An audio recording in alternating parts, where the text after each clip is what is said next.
In the sleepy village of Little Witchwood, a gunshot shatters the peace of the rectory, where the despised Reginald Hawthorne is found dead in a locked study, a puzzle defying all logic. As whispers of betrayal and a second murder rock the community, spinster sleuth Miss Eleanor Winthrop unravels a web of secrets, hidden panels, poisoned vials, and a killer hiding in plain sight. With time running out, can she expose the truth before the shadows strike again? Dive into the shadow in the rectory, where every clue counts and no one is what they seem. Chapter 1. A Most Disagreeable Man.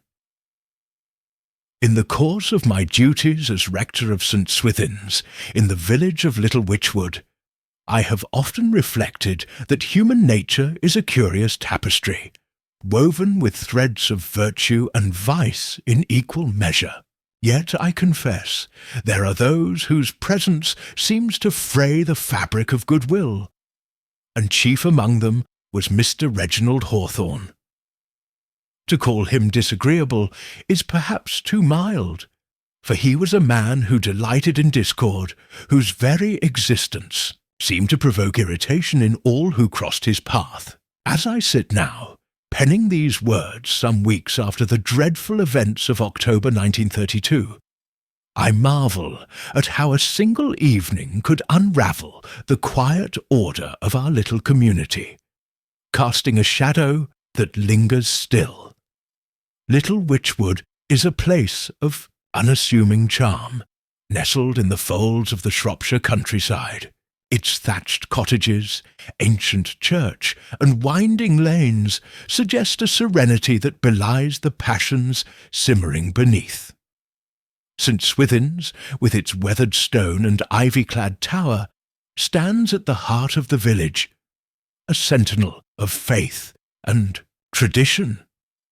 The rectory, my home, is a rambling Georgian house, its study a haven where I compose sermons and ponder the frailties of my flock.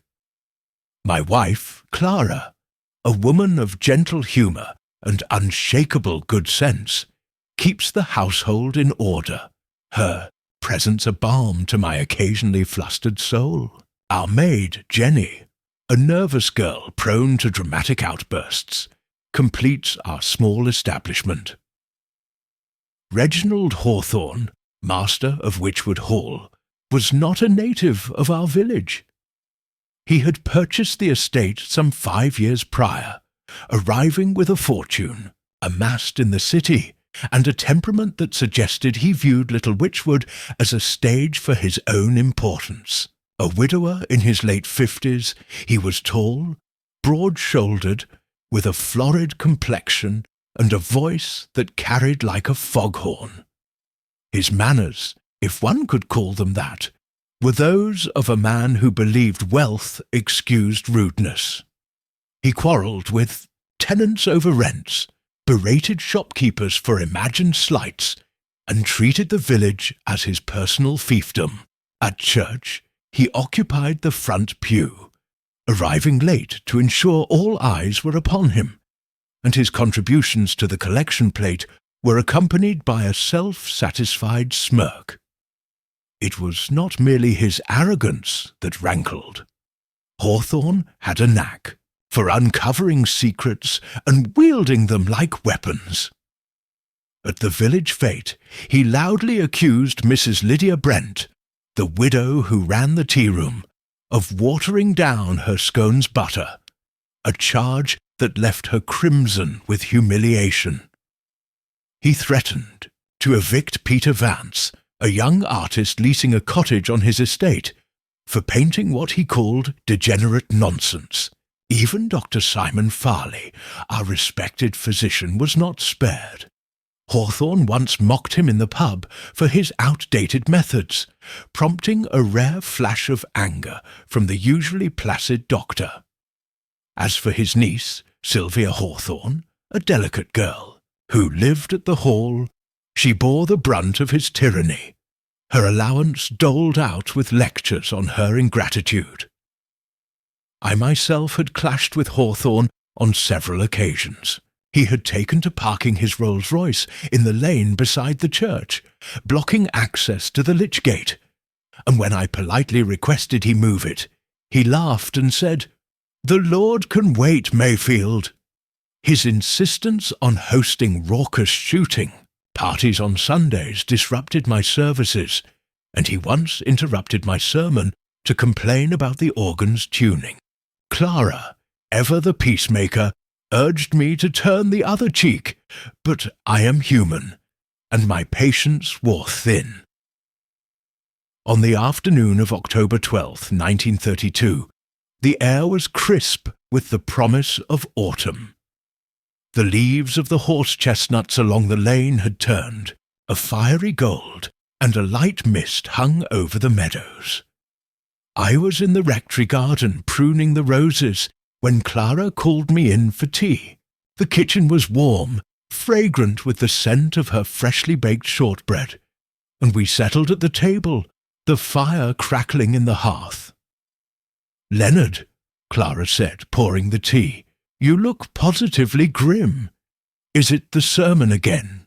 My sermons, I admit, are a source of mild anxiety, for I strive to inspire without preaching, a balance I do not always achieve. "No, it's not the sermon," I replied, stirring my tea. "It's Hawthorne. He's written to the bishop complaining about the church bells. Says they disturb his mornings. The cheek of the man!" Clara sighed, her blue eyes twinkling with amusement. "He's a trial, I grant you, but he's only one man. Ignore him, and he'll tire of his games." "Ignore him?" I said, my voice rising.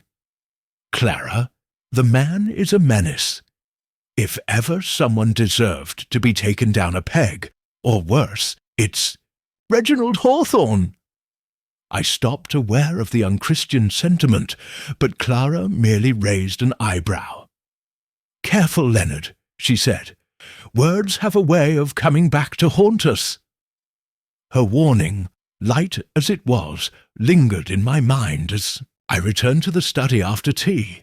The room was my sanctuary, its oak-panelled walls lined with books, the desk cluttered with papers, and a worn Bible. A large window overlooked the garden, its leaded panes catching the fading light. I settled down to refine my sermon, a meditation on forgiveness, a topic I found challenging in light of recent events. The clock on the mantel ticked towards 6, and the village was settling into its evening quiet. Jenny had gone to the post office, and Clara was upstairs, leaving the rectory in a rare state of calm. It was then that I heard the knock at the front door. Heavy, insistent, it was not the tentative tap of a parishioner, but the demand of someone accustomed to being obeyed. I opened the door to find Reginald Hawthorne himself, his overcoat dusted with mist, his face set in a scowl. "Mayfield," he barked, brushing past me without invitation. "We need to talk. Your blasted bells are driving me to distraction, and I won't have it." I followed him into the hall, suppressing a sigh. "Mr. Hawthorne, the bells are rung for services, as they have been for centuries. Surely you can't object to tradition." "Tradition? Be hanged!" he snapped, removing his hat and tossing it onto a chair. "I'm a busy man, and I need my rest. You'll stop them, or I'll see to it the bishop does." His tone was intolerable, but I held my temper. "Perhaps we could discuss this calmly, in the study." He grunted and strode ahead, as if the rectory were his own. I followed, noting the mud on his boots, which left faint tracks on Clara's polished floor. In the study, he planted himself in the armchair by the fire, unbuttoning his coat and fixing me with a stare. Well, what's it to be, Mayfield? Compliance or trouble? I stood by the desk, choosing my words carefully. The bells are not mine to stop, but I'll speak to the churchwardens. Perhaps we can adjust the schedule. Not good enough, he said, leaning forward. And while we're at it, your sermons are too long. Drivel about forgiveness, ha! The world's not so soft, and you'd do well to remember it. I felt a flush of anger, but kept my voice steady. My sermons are for my flock, not your amusement. If you've no further business, I have work to do. He laughed a harsh, grating sound. Work? Scribbling platitudes! You're a fool, Mayfield, like the rest of this backward village. But I'll have my way. Mark me. Before I could reply, the door opened and Clara appeared, her face composed, but her eyes sharp. Mr. Hawthorne, I didn't realize we had a guest.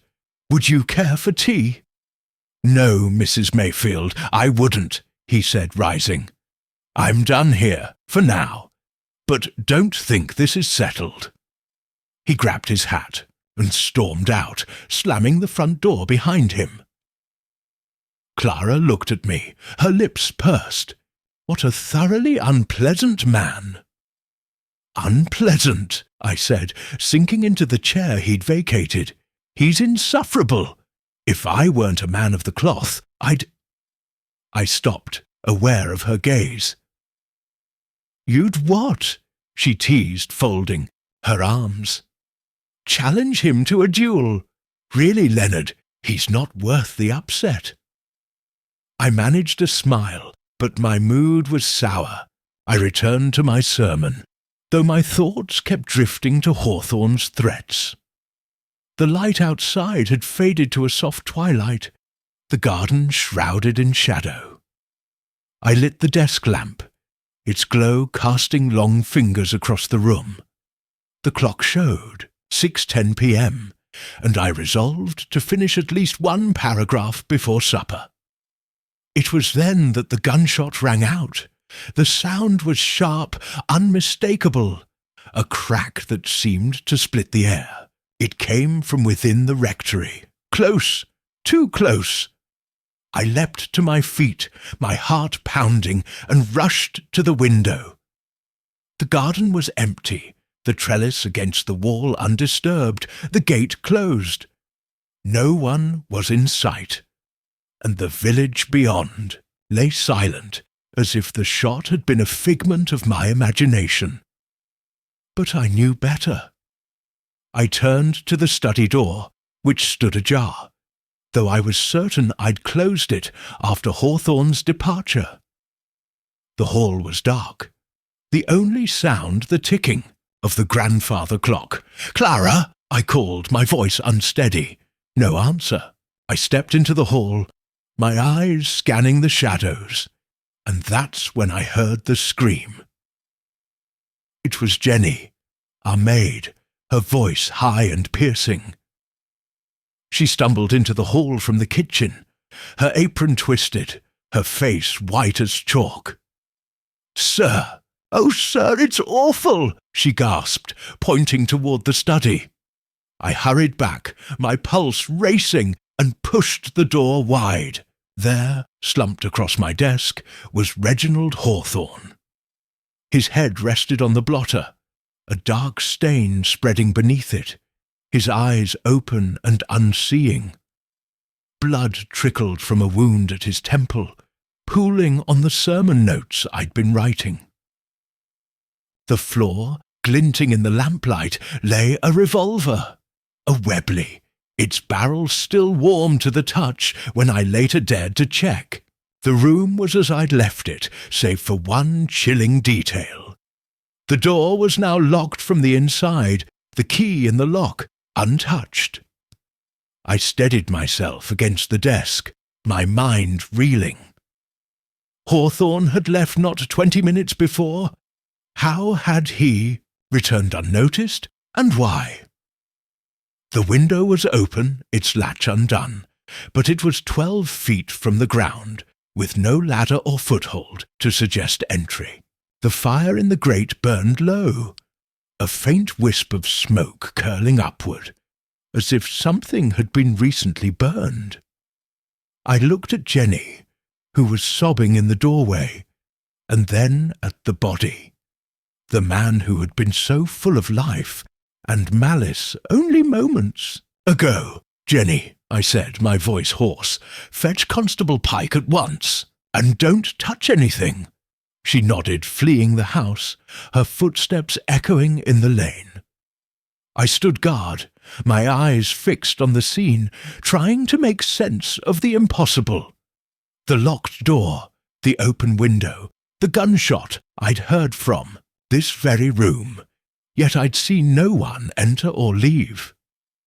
Clara appeared at last, her face pale but composed, and took my hand.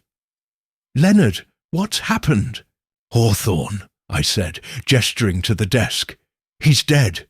Shot." Her hand tightened on mine, but she said nothing, her gaze sweeping the room. I knew that look. She was already searching for answers, as she often did when faced with a puzzle. But this was no parlour game. This was murder, and it had happened in our home. As we waited for the police, the village clock struck 6:30, its chimes mournful in the gathering dark. I thought of my careless words at tea, my wish that Hawthorne might meet a dire fate, and a chill settled over me. Little Witchwood, so peaceful on the surface, harboured secrets I had never imagined, and the shadow cast by Reginald Hawthorne's death would touch us all. Chapter 2. The Arrival of Miss Winthrop. The morning after Reginald Hawthorne's death dawned cold and grey, the sky over Little Witchwood heavy with clouds that seemed to mirror the unease settling over the village. The rectory, usually a place of quiet reflection, was a hive of activity, its sanctity violated by the grim events of the previous evening. I had slept poorly, haunted by the image of Hawthorne's lifeless form slumped across my desk, the blood staining my sermon notes, and the inexplicable locked door that mocked all reason. Clara, ever resilient, had risen early to prepare tea, her calm presence a steadying force, though I caught the flicker of worry in her eyes as she glanced toward the study. The police had arrived swiftly the night before, led by Inspector Harold. Grayson, a man whose stern demeanour and methodical habits suggested a mind more suited to ledgers than labyrinths. With him was Constable Ernest Pike, a young officer with a nervous habit of scribbling in his notebook, his pen scratching like a beetle on bark. They had examined the scene with clinical precision. The Webley revolver on the floor, its grip bearing Hawthorne's fingerprints. The bullet wound clean and fatal. The window open but impossibly high for entry without aid, and the door locked from within, the key undisturbed. Grayson had muttered about suicide, noting the absence of a struggle. But I protested. Hawthorne, for all his faults, was not a man to take his own life. His vanity alone would have forbidden it. Besides, I had seen him leave the rectory, alive and belligerent, mere minutes before the shot. How had he returned, and why? By 9 o'clock, the village was alive with whispers. I ventured to the post office to collect the morning's letters, hoping the walk might clear my head. The air was sharp, carrying the scent of damp earth and wood smoke, and the lanes were busy with villagers exchanging hushed theories. At the post office, Mrs. Glover, the postmistress, greeted me with a mixture of sympathy and eagerness. "Oh, Mr. Mayfield, what a dreadful business at the rectory. They're saying Mr. Hawthorne shot himself, but I can't credit it. He was in here yesterday, posting a letter as bold as brass." "A letter?" I asked, my curiosity piqued. "To whom?" She hesitated, then leaned closer, her voice dropping. "To his solicitor in Market Drayton, I believe. He was particular about it, paid for express delivery, said it was urgent." I filed this away, wondering what urgency had gripped Hawthorne on the eve of his death.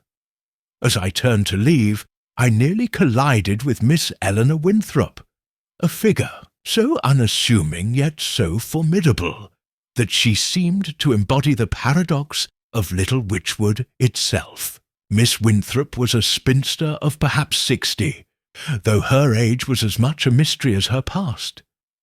She lived in Rose Cottage, a tidy dwelling overrun with hollyhocks, and was known for her keen observation and a memory that rivaled an encyclopedia. Her appearance, grey hair pinned neatly, spectacles perched on a sharp nose, and a woolen shawl draped over her shoulders, suggested frailty. But her eyes, bright and piercing, betrayed a mind that missed nothing. "Good morning, Mr. Mayfield," she said, her voice crisp. "I hear you've had a most unfortunate visitor at the rectory." I nodded, still shaken. "Unfortunate is one word for it, Miss Winthrop. Hawthorne was found dead in my study last night. Shot." Her eyebrows lifted slightly, but she showed, no surprise, only a flicker of interest. "Shot, you say? And in a locked room, I gather, from what Jenny's been telling the baker. Suicide, the police think." "So Inspector Grayson suggests," I replied. "But I'm not convinced. Hawthorne wasn't the sort, and besides, I saw him leave not half an hour before.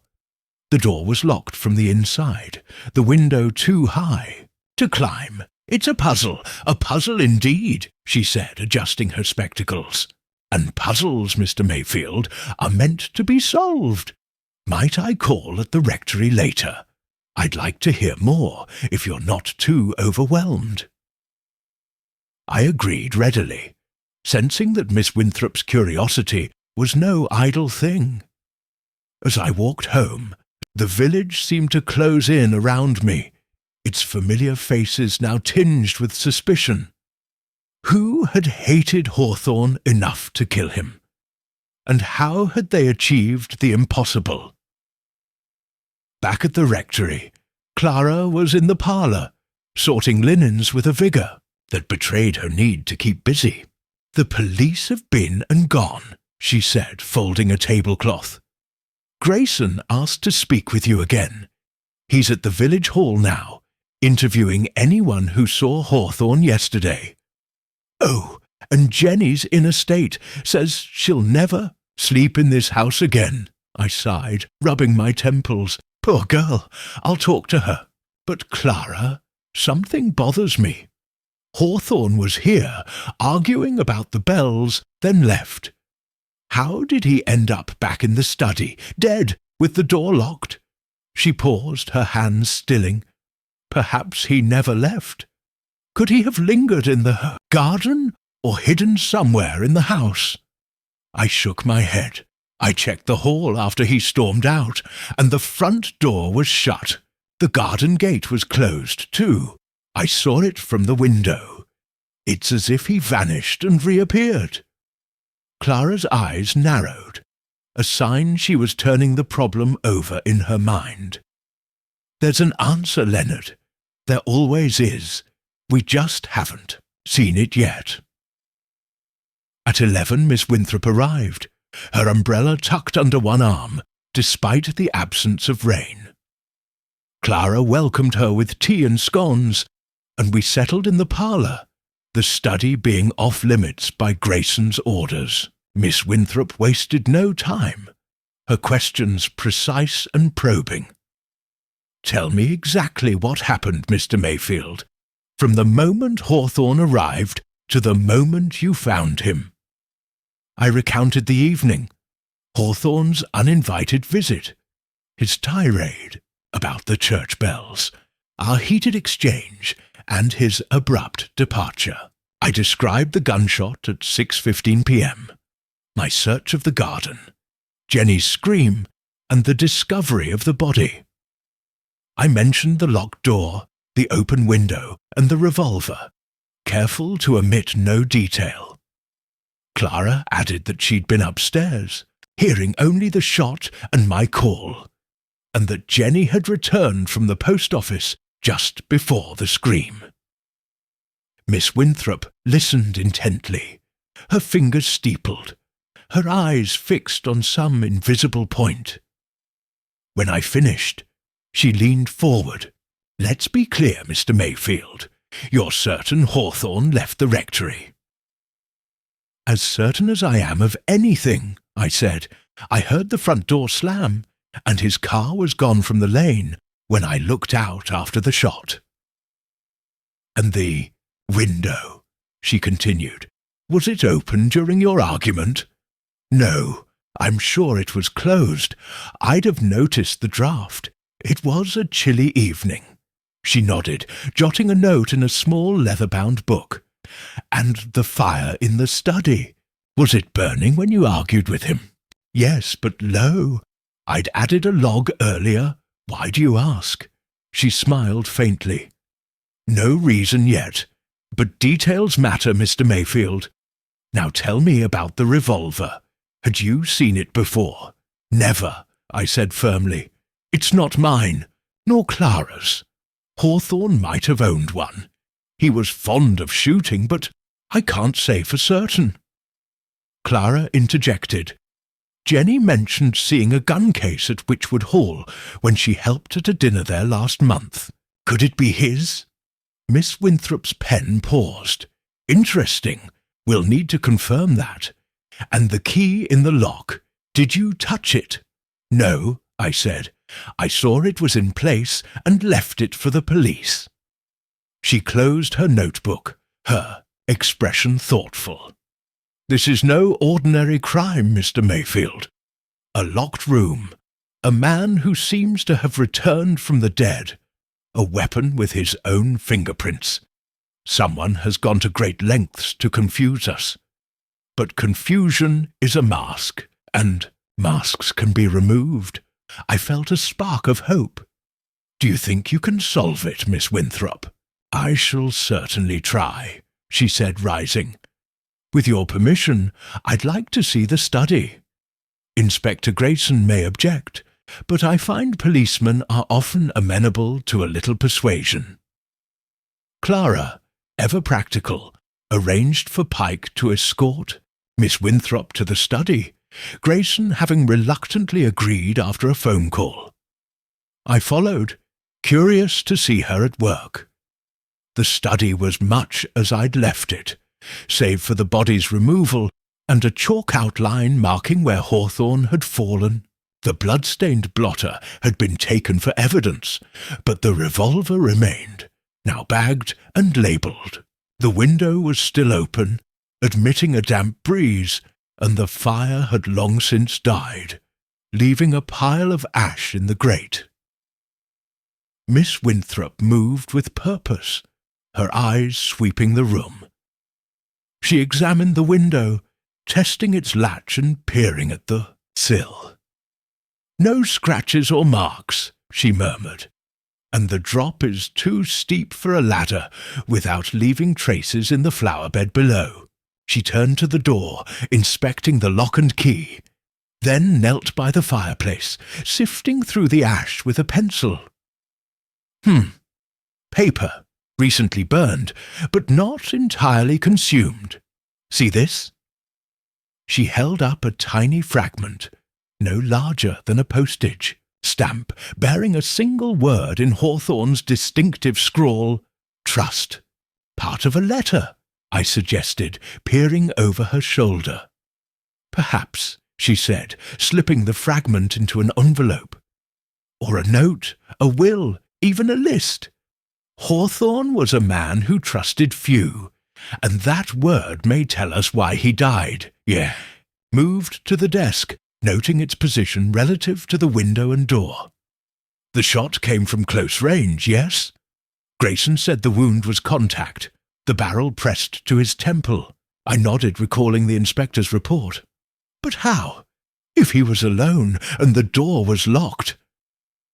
"Patience, Mr. Mayfield," she said, her tone almost playful. "The how will reveal the who. Now tell me about Hawthorne's enemies. A man like that must have had many." I hesitated, aware that gossip was unbecoming, but her steady gaze compelled honesty. "He was not well liked," I admitted.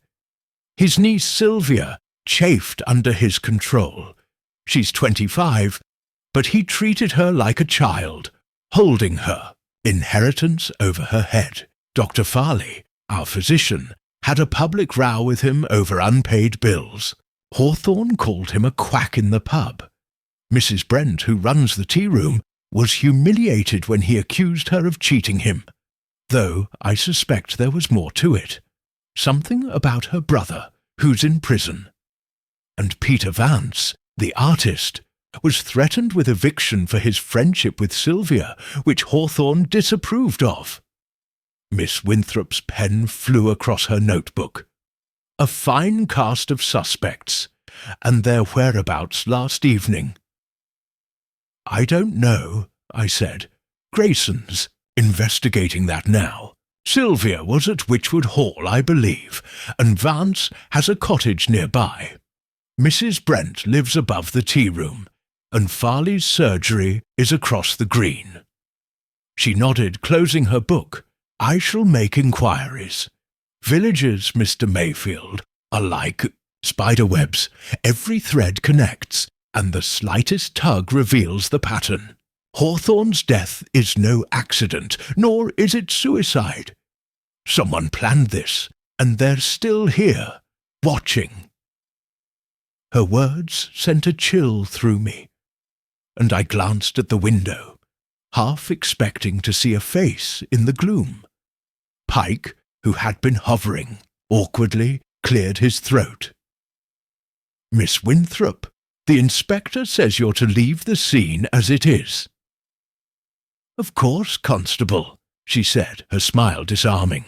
"I wouldn't dream of interfering, but do tell Inspector Grayson to check the revolver's provenance. It may not be as simple as it seems." As we left the study, Clara met us in the hall, her face pale.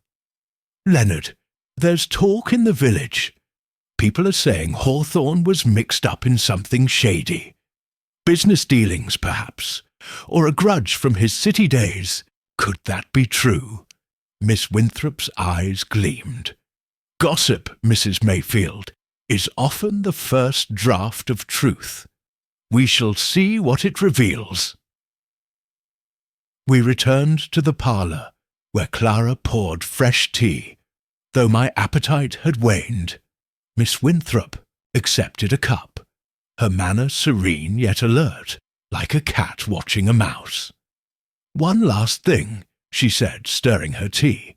"The letter Mrs. Glover mentioned, the one Hawthorne posted. We must learn its contents. If it was to his solicitor, it may concern his will or something more incriminating." I nodded, struck by her clarity. "I'll speak to Grayson about it." "Do," she said, rising. "And be careful, both of you. A murderer who can kill in a locked room is no ordinary criminal. They're clever, and they're bold." She left, her umbrella tapping the flagstones, and I felt a strange mix of dread and admiration.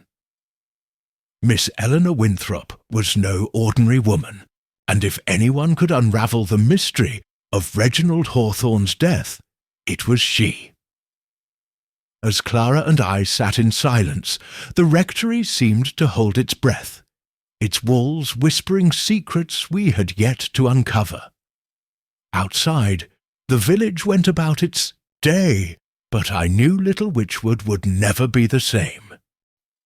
Chapter 3. The suspects emerge. The second day after Reginald Hawthorne's murder brought a restless energy to Little Witchwood, as if the village itself were holding its breath, waiting for the truth to surface. The rectory, once a haven of peace, felt tainted by the memory of that locked study and the blood that had seeped into my desk.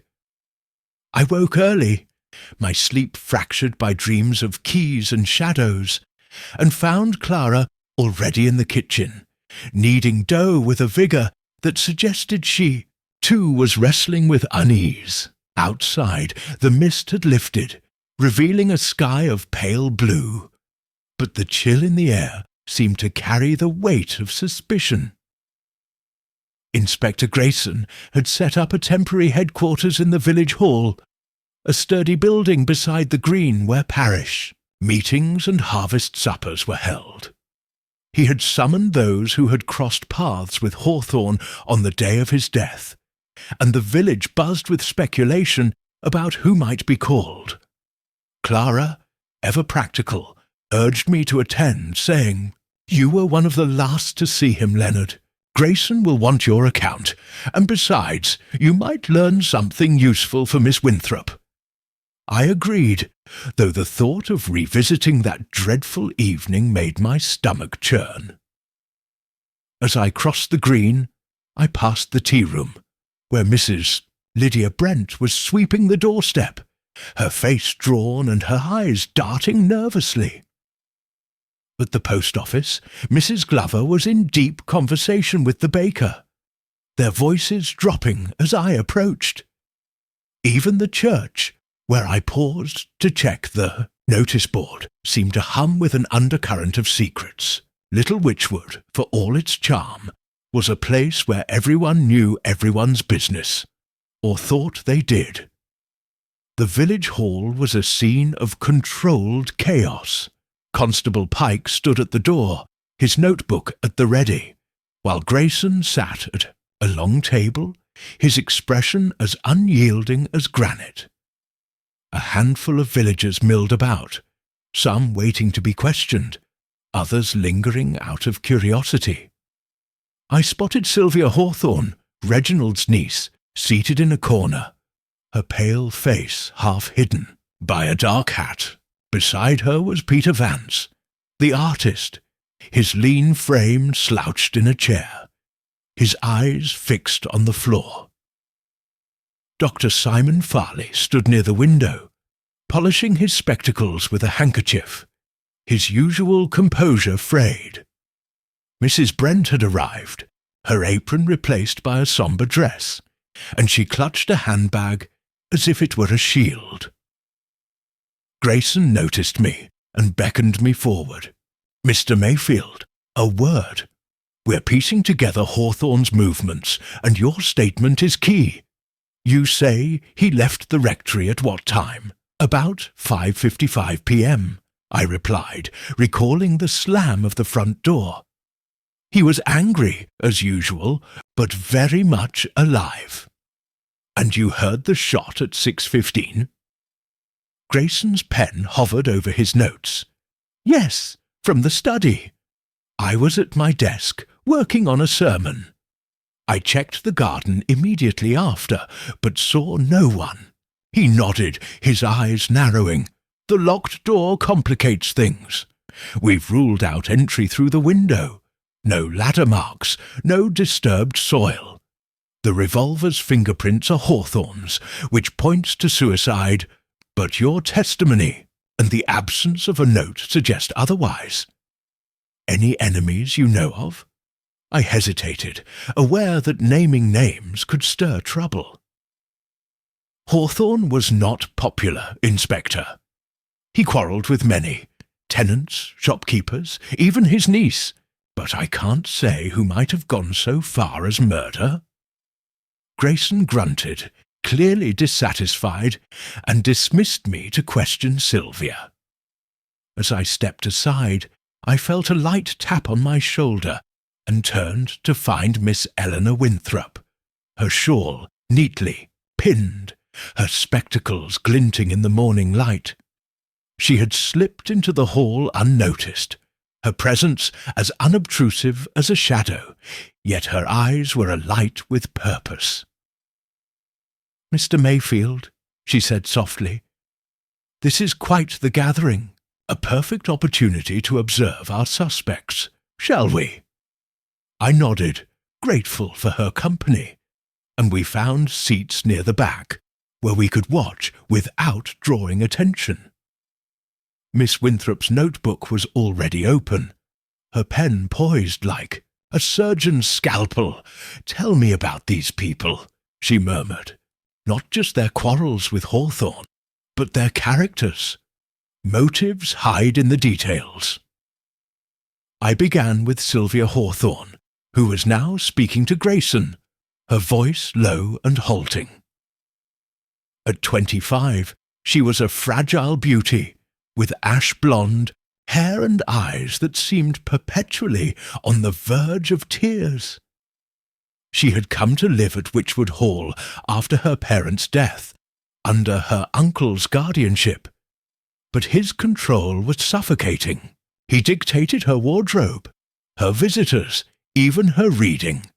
And rumour had it he threatened to disinherit her if she defied him. "She's gentle," I said, "but there's a quiet strength to her. She visited the rectory yesterday around 5 p.m. to ask about a charity bazaar. She seemed anxious, but I thought it was just her uncle's influence." Miss Winthrop's pen scratched. "Anxious, you say? And she stands to inherit the estate. A strong motive, if she knew of any plans, to cut her out." Next was Peter Vance, who lounged with an air of defiance, his dark hair falling over his brow. A painter of modest talent, he rented a cottage on Hawthorne's land and was often seen sketching by the river. His friendship with Sylvia had sparked gossip, and Hawthorne's threats to evict him were well known. "He's impulsive," I said, "and proud. He once told me he'd rather starve than bow to Hawthorne's demands. I saw him in the lane yesterday near dusk, carrying his easel. He said he'd been painting, but the light was poor." "Painting at dusk?" Miss Winthrop's eyebrow arched. "A convenient excuse, and one easily disproved. Note his boots, Mr. Mayfield.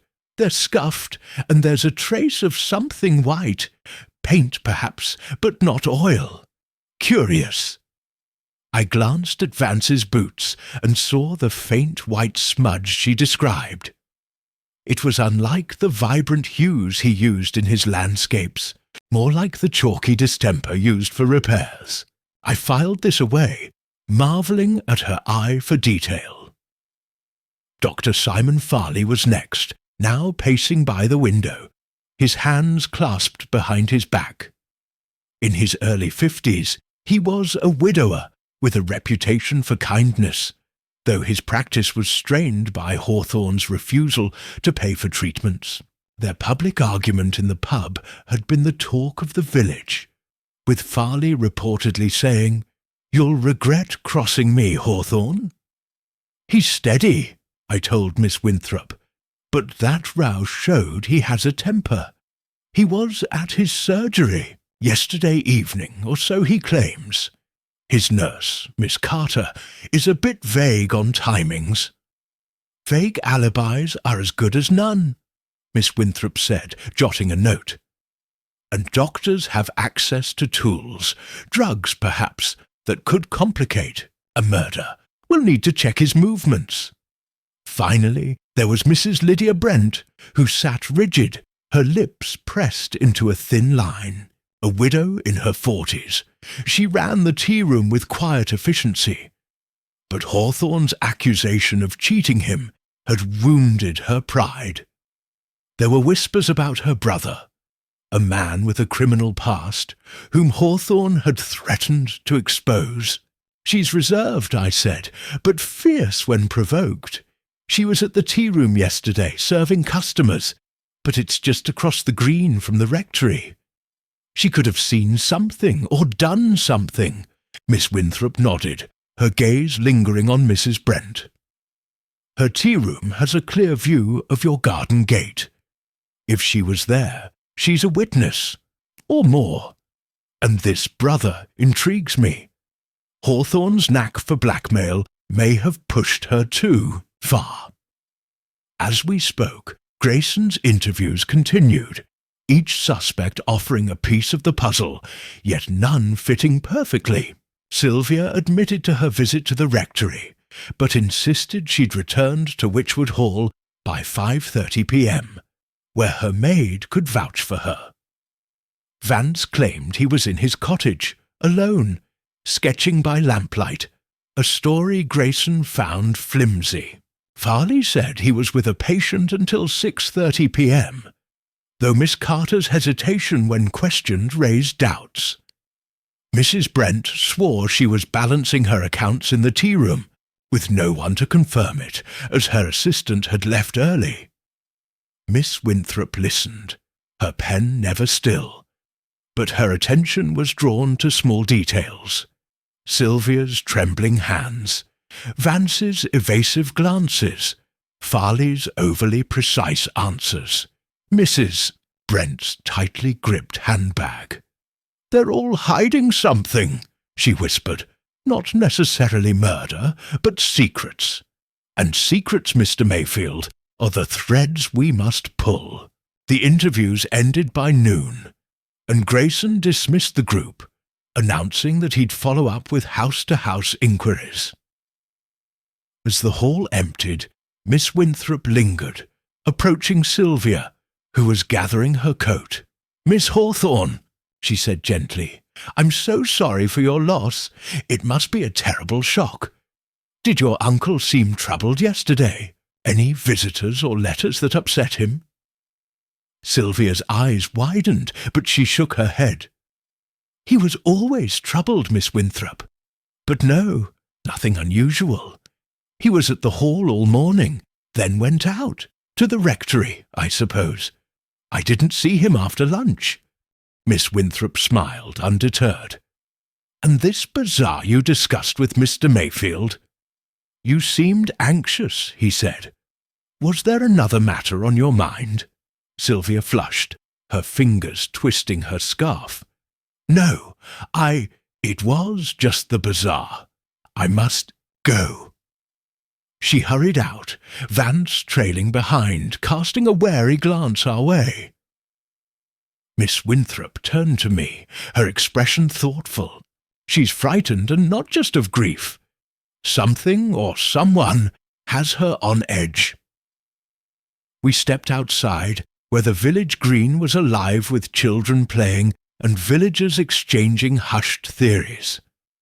I spotted Mrs. Brent returning to the tea room, her steps brisk, and Farley heading to his surgery, his shoulders hunched.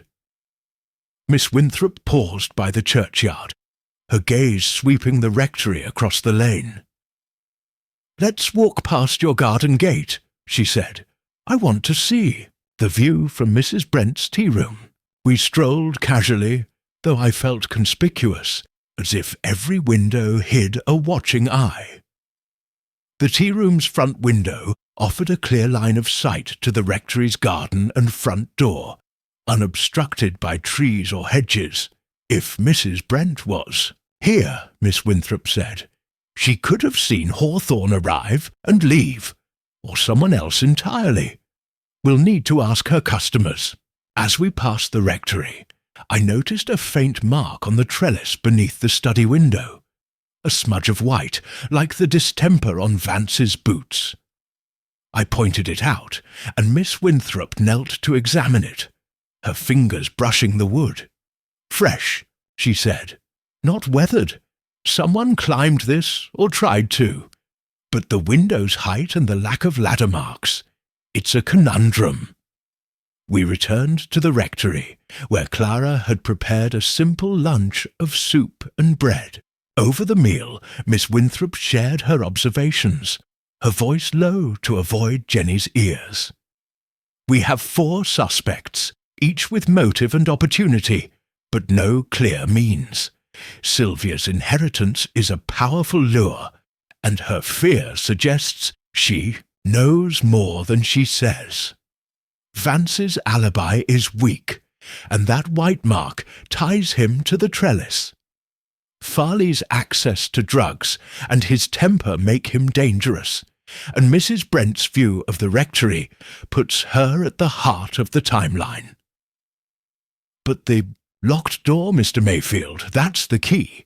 Whoever solved that riddle is our killer. I nodded, my mind racing. And the burned paper you found? That word, trust.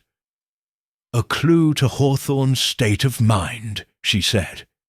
He may have suspected betrayal. By Sylvia, by a business associate, even by Mrs. Brent's brother. We must learn more about that letter to his solicitor. If it concerned his will, or a threat, it could point to the motive. As we finished lunch, a knock at the door announced Constable Pike. His face flushed. Mr. Mayfield, Miss Winthrop, the inspectors found something. A witness, a boy, Tommy Lane, who delivers groceries. He says he saw someone in the rectory, garden just before the shot. Not Hawthorne, but he couldn't make out who. Grayson wants you at the hall. Miss Winthrop's eyes gleamed. A witness at last. Come, Mr. Mayfield. The web is trembling, and we're about to see which thread leads to the spider. We followed Pike, my heart pounding with a mix of dread and anticipation. The village, with its quaint cottages and familiar faces, seemed to hide a darker truth, and I sensed that Miss Winthrop was closing in on it. As we crossed the green, I glanced back at the rectory, its study window a blank eye in the afternoon light, and wondered what secrets it still held. Chapter 4. A Curious Clue. The third day of the investigation into Reginald Hawthorne's murder dawned with a deceptive calm, the kind that settles over a village before a storm breaks. Little Witchwood, with its thatched roofs and winding lanes, seemed to resume its daily rhythm. But beneath the surface, suspicion coiled like a serpent. The rectory, still shadowed by the memory of that locked study, felt less like a home, and more like a stage where a grim drama was unfolding. I had spent the previous evening poring over my recollections, trying to reconcile the impossible facts. A man shot in a room sealed from within, a revolver bearing his own fingerprints, and a witness, a boy, who claimed to have seen someone in the garden moments before the fatal shot. Each detail was a piece of a puzzle, yet the picture remained maddeningly incomplete. Clara, ever the anchor in turbulent times, was in the parlour, mending a tablecloth with precise stitches, her calm exterior belying the strain of the past days. "Leonard," she said, glancing up, "you're pacing like a caged animal. Go to the village hall. Inspector Grayson will need you, and Miss Winthrop will be there, no doubt, sniffing out something the police have missed." I smiled, despite myself. "You're right, as usual. But, Clara, this business, it's unnerving. That boy, Tommy Lane, saw someone in the garden. Who could it have been, and how did they vanish?" She set down her needle, her eyes thoughtful. "There's an answer, Leonard. There always is. Miss Winthrop will find it, mark my words. Now, go, and take an umbrella. It looks like rain." Donned my coat and set out, the air heavy with the scent of impending rain. The village green was quiet, save for a few children kicking a ball, their laughter a stark contrast to the tension gripping the adults. At the village hall, Inspector Grayson was in his makeshift office, his desk littered with reports and coffee cups. Constable Pike hovered nearby, his notebook open, while a lanky boy of about 12, with freckles and a mop of red hair, sat, fidgeting in a chair. This, I presumed, was Tommy Lane, the grocer's delivery boy who had sparked a new lead. Grayson looked up as I entered, his face etched with fatigue. Mr. Mayfield, good. Young Tommy here has a story, but it's vague. I'd like you to hear it since it concerns your garden. I took a seat, and Tommy, after a nervous glance at Grayson, began. I was delivering eggs to Mrs. Brent's tea room, sir, just afore 6. I cut through the lane by the rectory, and I saw someone in your garden near the trellis. It was getting dark, so I couldn't see clear, but they was moving quick, like they didn't want to be seen. Man or woman? Grayson asked, his pen poised. Tommy shrugged. Couldn't say, sir. They had a coat on, and it was shadowy. I didn't think nothing of it till I heard about Mr. Hawthorne. I leaned forward. Tommy, did you hear the gunshot? He nodded vigorously. Aye, sir, just as I reached the tea room. It was loud, made me jump. I looked back, but the garden was empty then. Grayson sighed, rubbing his temples. So, someone was in the garden, then gone in minutes. No footprints, no ladder, nothing. This case is a devil's knot. As Tommy was dismissed, Miss Eleanor Winthrop entered, her umbrella dripping from a sudden shower. Her grey hair was neatly pinned, her spectacles slightly fogged, but her eyes were as sharp as ever. "Inspector Mr. Mayfield," she greeted, shaking out her shawl. "I hear we have a witness. Most promising." Grayson's lips twitched, a mix of irritation and resignation. "Miss Winthrop, this is police business. I've allowed you access, but don't interfere." "Interfere," she said, her tone mild. "I merely wish to assist. May I see the study again? A fresh look might clarify things, especially with this new sighting." Grayson hesitated, then nodded. "Pike, take her, but no touching evidence." We walked to the rectory, the rain pattering on my umbrella, as Miss Winthrop strode ahead, undaunted by the wet. The village seemed to watch us, curtains twitching in cottage windows, and I felt the weight of unseen eyes. At the rectory, Clara welcomed us, offering tea, which Miss Winthrop declined with a polite smile. "Later, perhaps, Mrs. Mayfield. The study calls." The study was unchanged, its air stale with the memory of death. The chalk outline on the desk marked where Hawthorne had fallen, the blood-stained blotter gone, the revolver now in police custody. The window remained open, its latch loose, and the fireplace held a cold heap of ash. Miss Winthrop moved with purpose, her gaze sweeping every surface. She paused at the window, peering at the sill, then ran her fingers along the frame. "No new marks," she murmured. "The trellis below has that white smudge, as we noted, but nothing to suggest a climb. Yet Tommy saw someone." She turned to the fireplace, kneeling with a grace that belied her years.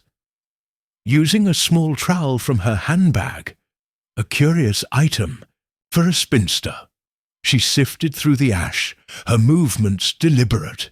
"Ah," she said, extracting a charred fragment, larger than the one she'd found before. It was a corner of paper, its edges curled, bearing a few legible words in Hawthorne's bold hand. "Shall not forgive."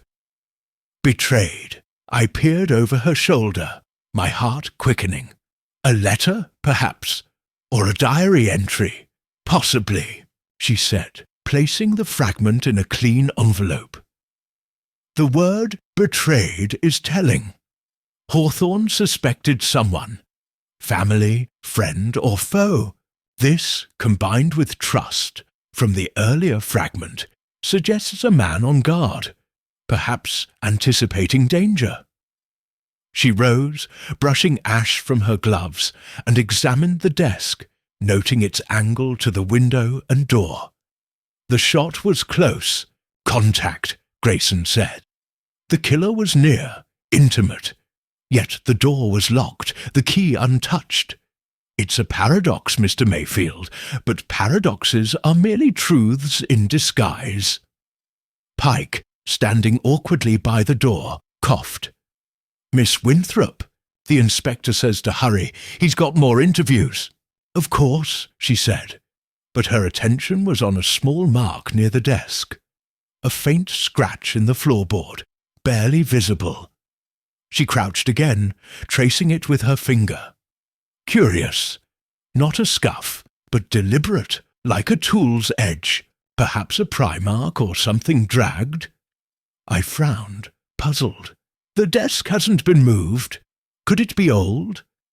Perhaps, she said, but her tone suggested doubt.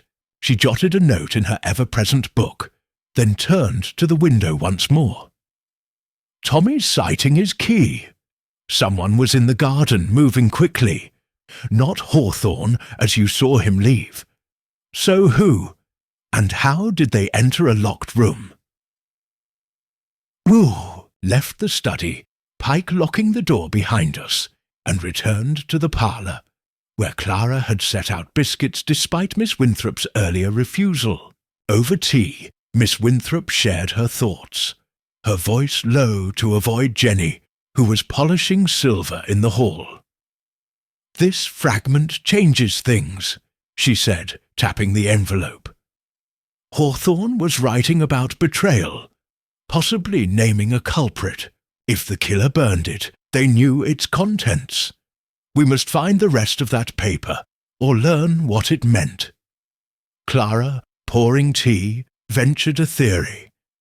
Could it be about his will? There's talk he was changing it, perhaps cutting Sylvia out, because of her friendship with Mr. Vance. Miss Winthrop's eyes gleamed. An excellent point, Mrs. Mayfield. A will is a powerful motive. Sylvia's inheritance, Vance's security, even Mrs. Brent's fear of exposure. Any could be tied to this betrayal. And Dr. Farley, with his medical knowledge, might have known something Hawthorne wanted kept secret. I nodded, recalling the suspect's interviews. Sylvia was evasive, Vance's alibi is shaky, Farley's nurse was vague, and Mrs. Brent's tea room overlooks the garden. Any of them could be Tommy's figure. Indeed, Miss Winthrop said, sipping her tea, but the scratch on the floor intrigues me. It's not random. Something was manipulated, furniture, a panel, even a hidden mechanism. Locked rooms are tricks, Mr. Mayfield, and tricks have craftsmen. Her words sent a chill through me, and I glanced at Clara, who was listening intently. A mechanism, I said, in the rectory. It's an old house, but I've never noticed anything unusual. Old houses keep secrets, Miss Winthrop said, her smile enigmatic. We'll need to inspect again, with Grayson's permission. But first, I'd like to speak to Tommy Lane myself. Boys see more than they say, especially when they're frightened. We finished our tea, and Miss Winthrop proposed a walk to the grocer's where Tommy worked. The rain had stopped, leaving puddles that reflected the grey sky. The village was subdued, its usual chatter muted by the weight of the murder. The grocer's, a cramped shop smelling of apples and soap. We found Tommy stacking tins, his mother hovering nearby. Miss Winthrop approached with a warmth that put the boy at ease, offering him a peppermint from her bag. Tommy, she said, you were very brave to tell the police what you saw. Can you tell me again exactly where you were when you saw that person in the rectory garden. Tommy, sucking the peppermint, nodded. I was in the lane, ma'am, by the hedge. I saw 'em near the trellis moving toward the house. They had a long coat, dark-like, and summat in their hand. Shiny, maybe a tool. A tool? Miss Winthrop's voice was gentle, but her eyes sharpened. Like a wrench or a knife? Dunno, ma'am. It glinted, that's all. Then they ducked behind the trellis, and I didn't see 'em no more. She thanked him, slipping him another peppermint, and we stepped outside. A shiny tool, she mused. Not the revolver. It was in the study. Perhaps a key, a lever, or something to manipulate the lock. And that scratch on the floor. We're missing a piece, Mr. Mayfield.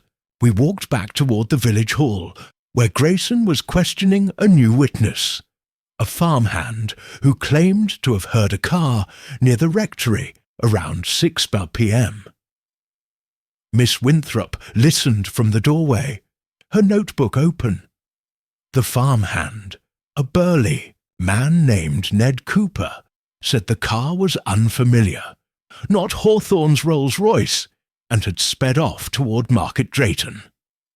Grayson dismissed him, muttering about unreliable ears, but Miss Winthrop jotted a note. A car suggests an outsider, she said, or a local with access to one. Dr. Farley has a Morris, and Vance borrows a friend's van. We'll need to check. At the hall, we encountered Sylvia Hawthorne, who was leaving, her face pale. Miss Winthrop greeted her kindly. Miss Hawthorne, a moment. Did your uncle ever mention feeling betrayed? Perhaps by someone close? Sylvia's eyes flickered with unease.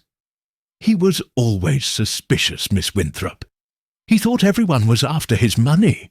Me, the tenants, even his old business partners. But he never named anyone specific. And his will? Miss Winthrop pressed. Was he planning changes? Sylvia hesitated, then nodded. He hinted at it, said I'd regret defying him. But I didn't care about the money, truly. I just wanted to be free. Miss Winthrop thanked her, and as Sylvia hurried away, she turned to me. She's telling half-truths. Freedom is a motive as strong as money, especially with Vance in the picture. We returned to the rectory, where Clara was preparing supper, her calm efficiency a balm to my nerves. Over a simple meal, Miss Winthrop outlined her next steps. We need 3 things, she said. First, the contents of Hawthorne's letter to his solicitor. Mrs. Glover may know more.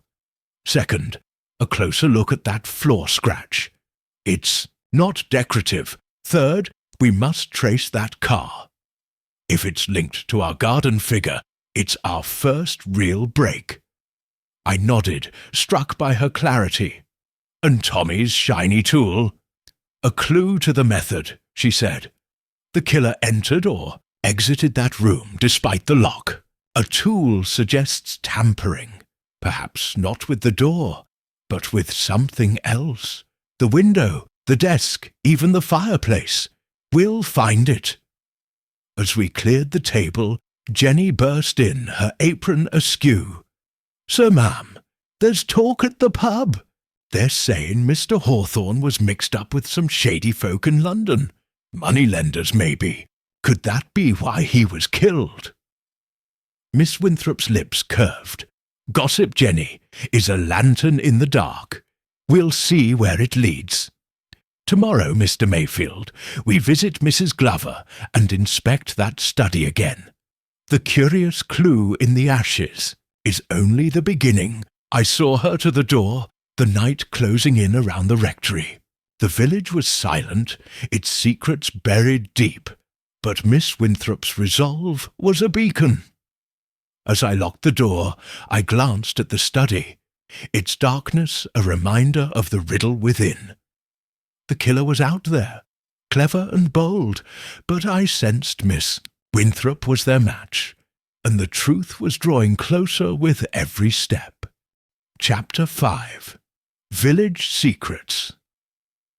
The 4th day since Reginald Hawthorne's murder crept over Little Witchwood like a fog, muffling the village in a quiet that felt more oppressive than serene. The rectory, once a place of solace, now seemed to hold, its breath, its walls whispering of the locked study and the unanswered questions within. I woke to the sound of rain tapping the windows, a steady drizzle that matched my mood. The events of the past days, Hawthorne's body slumped across my desk, the locked door, the burned fragments of paper, and Tommy Lane's sighting of a shadowy figure, had woven a tapestry of doubt that I could neither unravel nor ignore. Clara, sensing my restlessness, suggested I join Miss Winthrop in her inquiries, her practical wisdom a steadying force. "You're no use brooding, Leonard," she said, slicing bread for breakfast. "Go find answers. Miss Winthrop will need your perspective." I nodded, grateful for her clarity, and set out for the village hall, where Inspector Grayson was continuing his methodical, if plodding, investigation. The rain had softened the lanes to mud, and I navigated carefully, my umbrella shielding me from the worst of it. Little Witchwood was subdued, its cottages huddled against the wet, their chimneys trailing thin ribbons of smoke. Yet, beneath this calm, I sensed a current of unease, as if every villager carried a piece of the truth, locked away behind polite smiles. At the village hall, Grayson was reviewing statements, his desk a chaos of papers and cigarette stubs. Seville, Pike stood by, his notebook damp from the morning's rounds. The atmosphere was tense, the weight of an unsolved murder pressing on everyone. Grayson glanced up as I entered, his eyes heavy with fatigue. "Mr. Mayfield, you're becoming a fixture. Any new thoughts on that locked room?" "None that make sense," I admitted. "But Miss Winthrop's findings, the burned paper, the scratch on the floor, suggest there's more to uncover. Have you traced that car Ned Cooper heard?" Grayson sighed, rubbing his jaw. "We're checking. Could be a delivery van, could be nothing. This case is like chasing smoke." Before I could reply, Miss Eleanor Winthrop arrived, her umbrella folded neatly, her shawl speckled with rain. Her presence was a spark in the dreary room, her sharp eyes scanning the scene with quiet authority. "Inspector, Mr. Mayfield," she greeted, adjusting her spectacles. "I trust we're making progress. I've come to discuss young Tommy's sighting and that intriguing letter Hawthorne posted." Grayson's mouth tightened, but he gestured to a chair. "Miss Winthrop, you're persistent. I'll give you that. The letter's with the solicitor in Market Drayton. We've sent for a copy. As for Tommy, his story's too vague to pin down. We need hard evidence, not shadows." "Shadows, Inspector, often point to substance," she said, her tone mild but firm. "I'd like to speak to Mrs. Glover at the post office.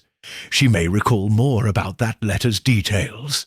And with your permission, I'd like Mr. Mayfield to accompany me. His presence lends respectability." I stifled a smile at her tact, and Grayson, after a moment's hesitation, agreed. "Go, but report back. And no meddling, Miss Winthrop." Left the hall, the rain now a fine mist that clung to our coats. The post office was a small, cluttered shop, its counter piled with parcels and stamps, the air thick with the scent of ink and paper. Mrs. Glover, a stout woman with a penchant for gossip, greeted us with a mix of curiosity and caution. "Mr. Mayfield, Miss Winthrop, what a to-do this murder is. Everyone's talking, but no one knows what to think." Miss Winthrop smiled, her approach as deft as a fencer's. "Mrs. Glover, you're the eyes and ears of the village. That letter Mr. Hawthorne posted the day he died. Can you tell us anything more? Its destination, perhaps, or his manner when he sent it?" Mrs. Glover leaned forward, eager to share. "It was to Mr. Ellis, his solicitor in Market Drayton, marked urgent. Mr. Hawthorne was in a state, I can tell you, snappish, looking over his shoulder like he expected trouble. He paid extra for quick delivery and said, 'This'll settle things, mark my words.' I thought it odd, him being so secretive." Miss Winthrop's pen scratched in her notebook. "Settling things, you say? Did he mention a will or a name?" "Not directly," Mrs. Glover said, "but he muttered something about no one crossing him again. I didn't catch it all. He was in and out quick." We thanked her and stepped outside, where the mist had thickened, shrouding the green in grey. Miss Winthrop's expression was thoughtful. "A letter to settle scores, sent hours before his death. It may concern his will, or a warning. We must see its contents, Mr. Mayfield." Our next stop was the tea-room, where Mrs. Lydia Brent was serving a sparse crowd, her movements brisk, but her face strained. The tea-room, with its lace curtains and polished tables, was a hub of village chatter, and today the murmurs were all of murder. Miss Winthrop chose a corner table, ordering tea to blend in, and I followed her lead, though my appetite was thin. As Mrs. Brent brought our pot, Miss Winthrop engaged her with disarming warmth. "Mrs. Brent, you must be exhausted with all this talk of Mr. Hawthorne. Your tea-room has such a fine view of the rectory. Did you notice anything unusual that evening? Around 6. Mrs. Brent's hand trembled slightly, splashing tea. "I was busy, Miss Winthrop, balancing accounts. I didn't look out much. Customers were in and out. You know how it is." "Indeed," Miss Winthrop said, her eyes keen. "But you'd have seen Mr. Hawthorne arrive, perhaps, or someone else near the rectory gate." Mrs. Brent's lips pursed. "I saw Mr. Hawthorne's car earlier, around 5. After that, nothing. I told the inspector I was indoors all evening." Miss Winthrop nodded, but her gaze lingered. "Of course. And this talk of your brother, Mr. Hawthorne's accusations, must have been distressing." Mrs. Brent's face hardened. "My brother's past is no one's business. Mr. Hawthorne had no right to drag it up. He was a cruel man, and I'm not sorry he's gone." The bluntness startled me, but Miss Winthrop merely smiled. "Honesty is refreshing, Mrs. Brent. Thank you for the tea." As we sipped, Miss Winthrop whispered, "She's hiding something. Her view of the rectory is too perfect for her to have seen nothing. And that reaction to her brother, there's a nerve there." We left the tea-room and walked toward the church, where I needed to check the hymnals for Sunday. The churchyard was peaceful, its ancient yews dripping with rain, but the quiet felt heavy. Miss Winthrop paused by a gravestone, her umbrella tilted against the mist. "Let's consider our suspect's secrets," she said. "Sylvia Hawthorne, anxious and evasive, tied to an inheritance that may have been at risk. Peter Vance, with his weak alibi and that white smudge on his boots linked to the trellis. Dr. Farley, whose temper and vague nurse suggest gaps in his story. And Mrs. Brent, whose brother may be the key to her anger." Each has a secret, Mr. Mayfield, and secrets are the currency of murder." I nodded, my mind turning to the burned fragments. That paper, trussed and betrayed.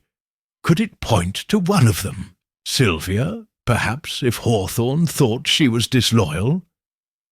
"Possibly," Miss Winthrop said, "but we mustn't leap.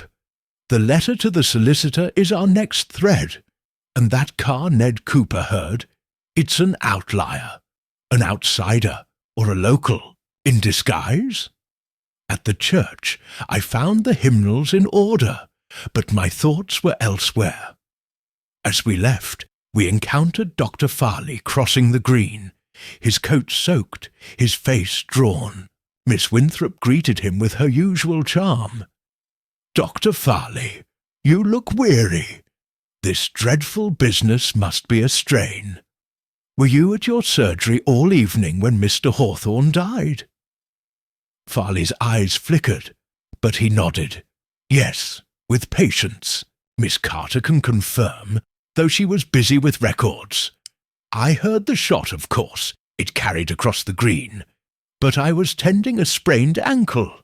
Miss Winthrop's smile was disarming. "How fortunate we have you so close. Did Mr. Hawthorne ever confide in you?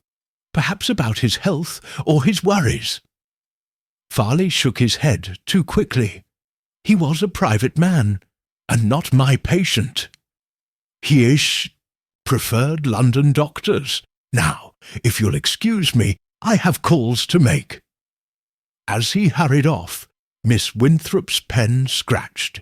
Another vague alibi, and that denial was too pat. "Doctors hear things, Mr. Mayfield, even from those who shun them. He knows more than he says." Our final stop was Peter Vance's cottage, a ramshackle place on the edge of Hawthorne's estate, its garden wild with nettles. Vance was outside cleaning brushes, his shirt stained with paint. He eyed us warily as Miss Winthrop approached, her manner brisk. "Mr. Vance, we're looking into Mr. Hawthorne's death. You were sketching that. Evening, you said, near the rectory, perhaps." Vance's jaw tightened. "In my cottage, Miss Winthrop. I told the inspector. I don't wander about at dusk. It's bad for the eyes." "Indeed," she said, glancing at his boots, still faintly white. "You use distemper in your work. An odd choice for an artist." He flushed, setting down a brush. "That's from repairs here. The landlord used it on the walls. Look, I had no love for Hawthorne, but I didn't kill him. Ask Sylvia. She'll tell you I was here." Miss Winthrop thanked him, and as we walked away, she murmured, "He's defensive, and that distemper links him to the trellis. He and Sylvia are protecting each other. But from what?"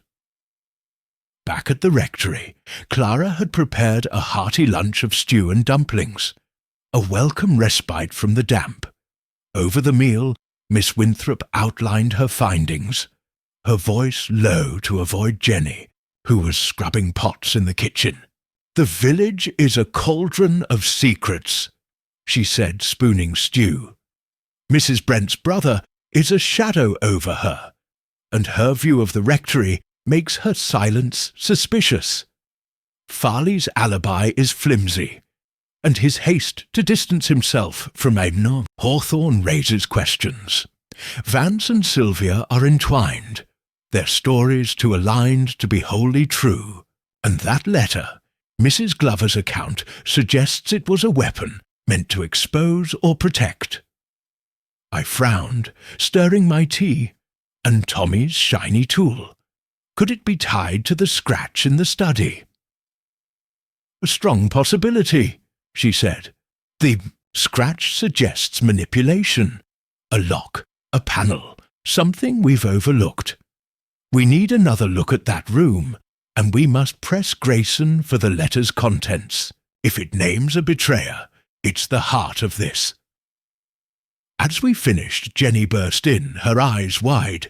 "Sir, Miss Winthrop, there's news from the pub. They're saying Mr. Hawthorne had a row with a stranger last week, someone from London. All hush-hush. Could it be tied to the murder?" Miss Winthrop's lips curved.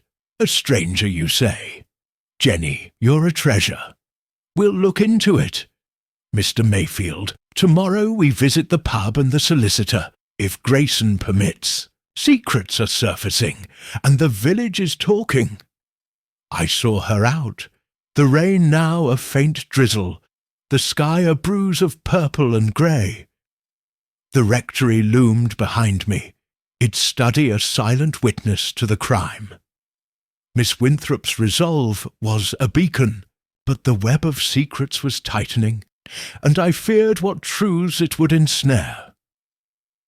As I locked the door, the church bell tolled, a mournful note that echoed through the gathering dusk, reminding me that in Little Witchwood no secret stayed buried forever. Chapter 6. The Missing Alibi. By the 5th day since Reginald Hawthorne's murder, Little Witchwood had settled into an uneasy rhythm, its surface calm, belied by a current of suspicion that rippled through every conversation. The rectory, once my sanctuary, now felt like a chessboard, where invisible players manoeuvred for advantage. The locked study, with its blood-stained desk and unanswered riddles, haunted my thoughts, and each new clue, burned paper fragments, a trellis smudge, a boy's glimpse of a shadowy figure, only deepened the mystery.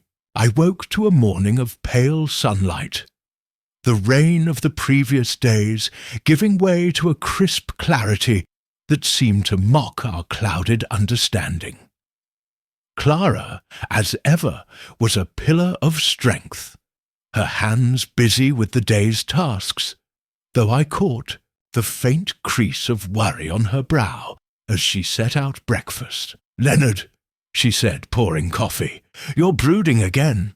Miss Winthrop will be expecting you, and you'll do no good staring into your cup. Go to the village hall.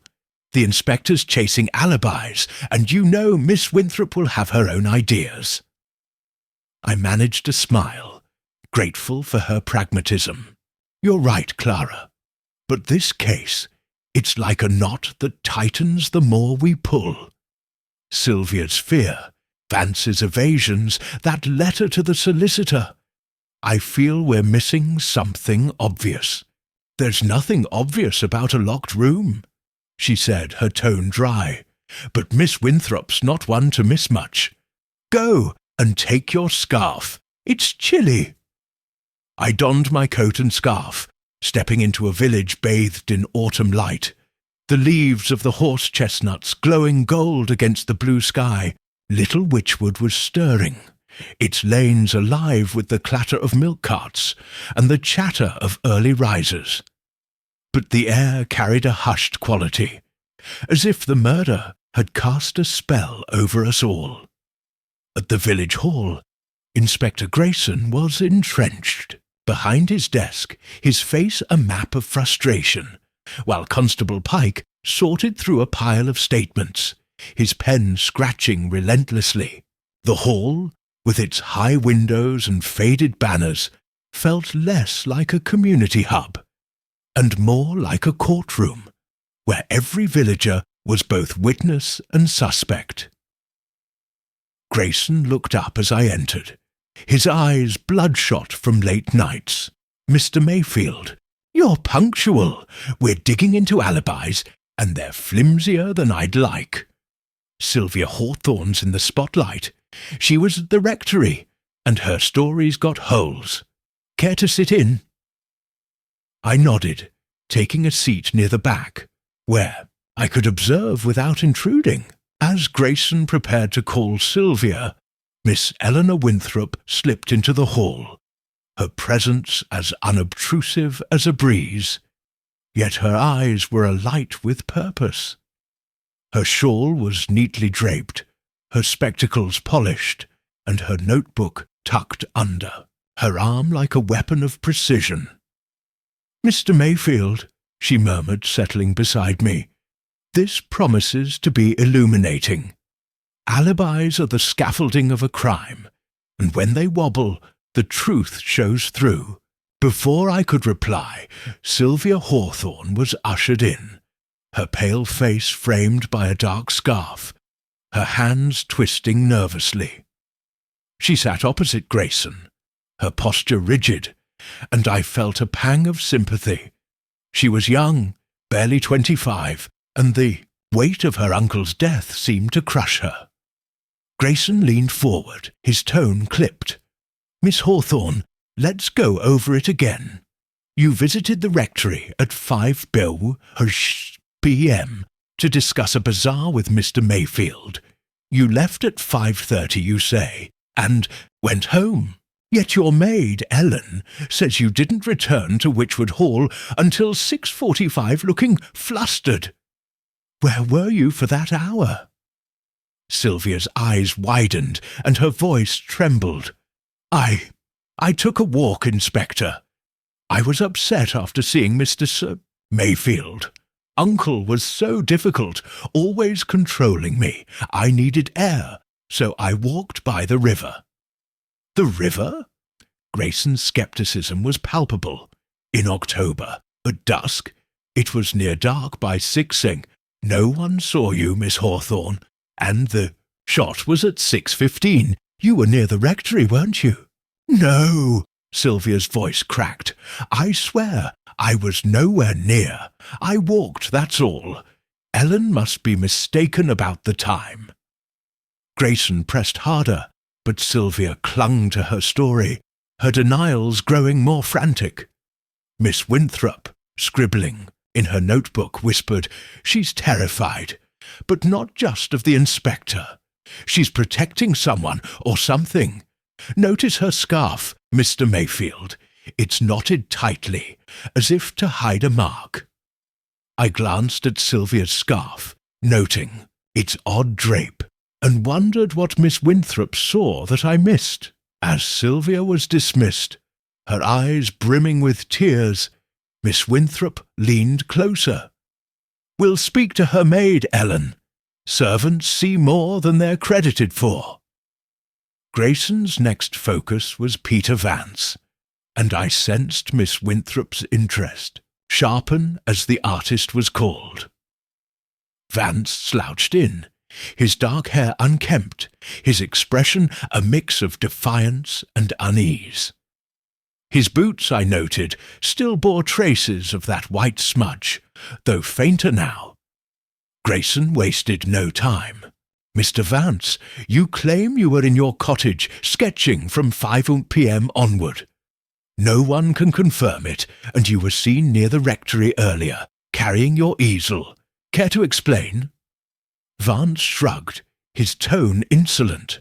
"I told you, Inspector, I was working. I don't keep a diary of my movements. I was nowhere near the rectory when the shot was fired.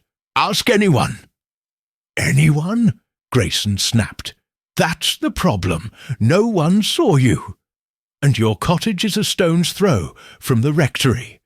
You had a grudge against Hawthorne, didn't you? He threatened to evict you, cut off Miss Hawthorne's funds. That's motive, Mr. Vance." Vance's jaw tightened, but he met Grayson's gaze. "Hawthorne was a bully, but I didn't kill him. I was sketching a still life.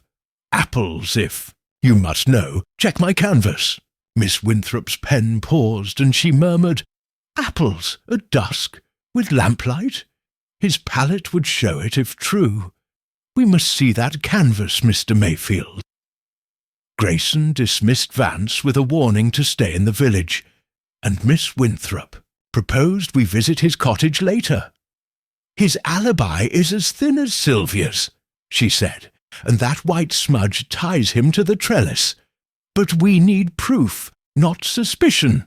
Our chance to probe further came that afternoon, when Miss Winthrop suggested a walk to Witchwood Hall to speak with Ellen, Sylvia's maid.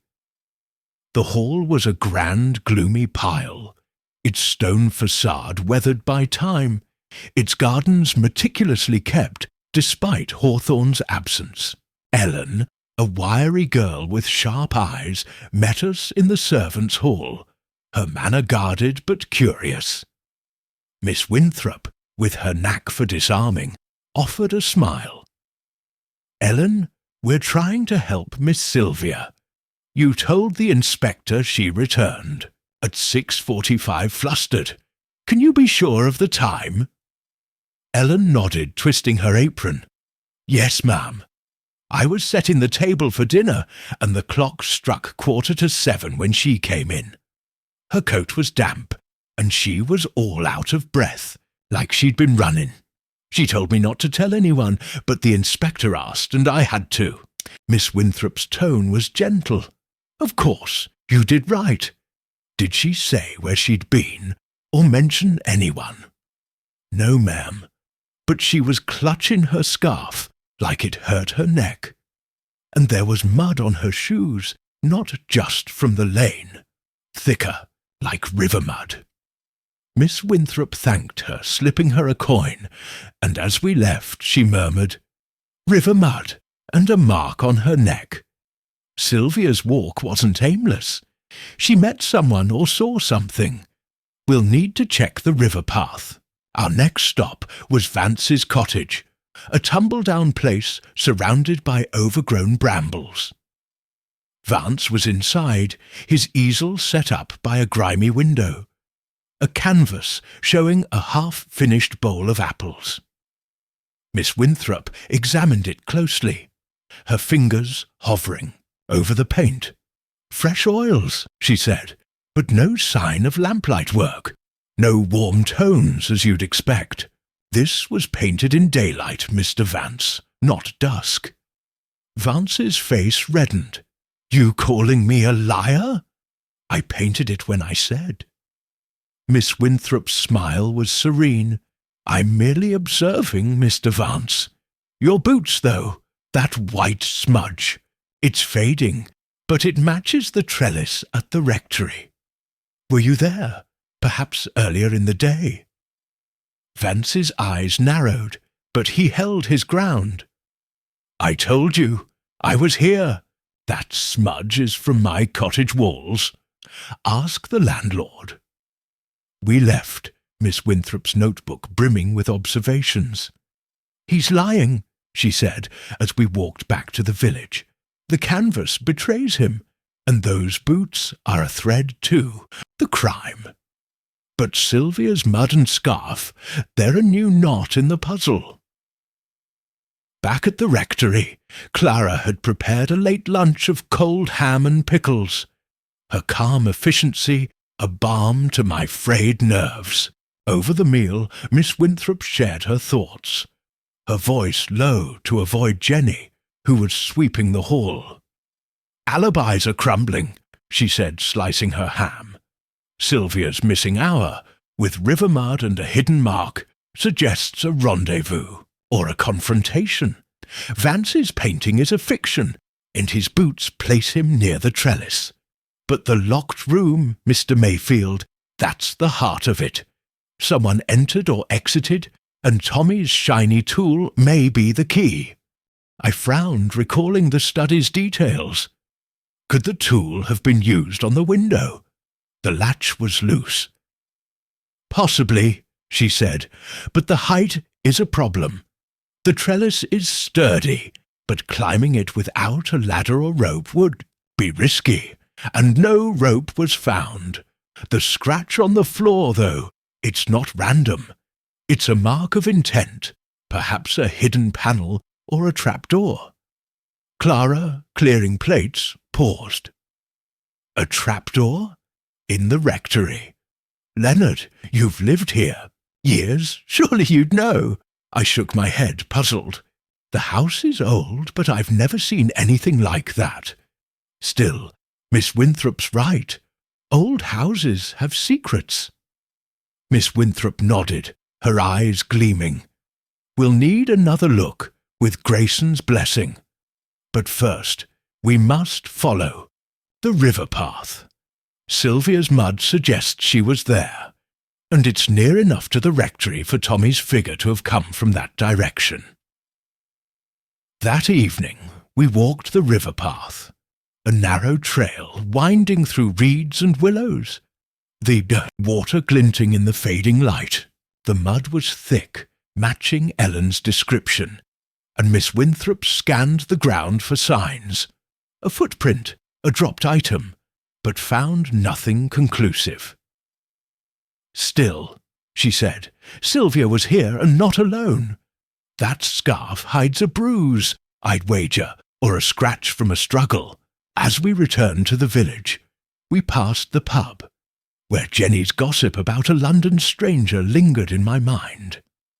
Miss Winthrop proposed a quick visit, and inside the air was thick with smoke and chatter. The landlord, a jovial man named Tom Harris, confirmed the rumour. "Aye, Hawthorne had a visitor last week," he said, polishing a glass. "A slick type, city clothes, met him in the back room. They argued, voices raised, but I didn't catch the words. The man left in a hurry, drove off in a black car." Miss Winthrop's pen flew. "A black car? Like the one Ned Cooper heard?" Harris shrugged. "Could be. Didn't see the plate, but it wasn't local." We thanked him and stepped into the night, the village now cloaked in darkness. Miss Winthrop's voice was thoughtful. "A London stranger, a black car, and a row with Hawthorne. It's a new thread, but it doesn't unravel the locked room. Tomorrow, Mr. Mayfield, we press Grayson for the solicitor's letter and inspect the study again. Sylvia's mud, Vance's boots, and that stranger. They're circling the truth. I saw her to Rose Cottage, the stars sharp above, and returned to the rectory, where Clara was reading by the fire. The study loomed in my mind, its secrets locked as tightly as its door. Miss Winthrop's clarity was a lifeline, but the missing alibis were a warning. The killer was close, their tracks hidden in the village's heart. As I locked the door, the church bell tolled, a sombre note that seemed to ask, who in Little Witchwood could be trusted? Chapter 7. A Second Tragedy.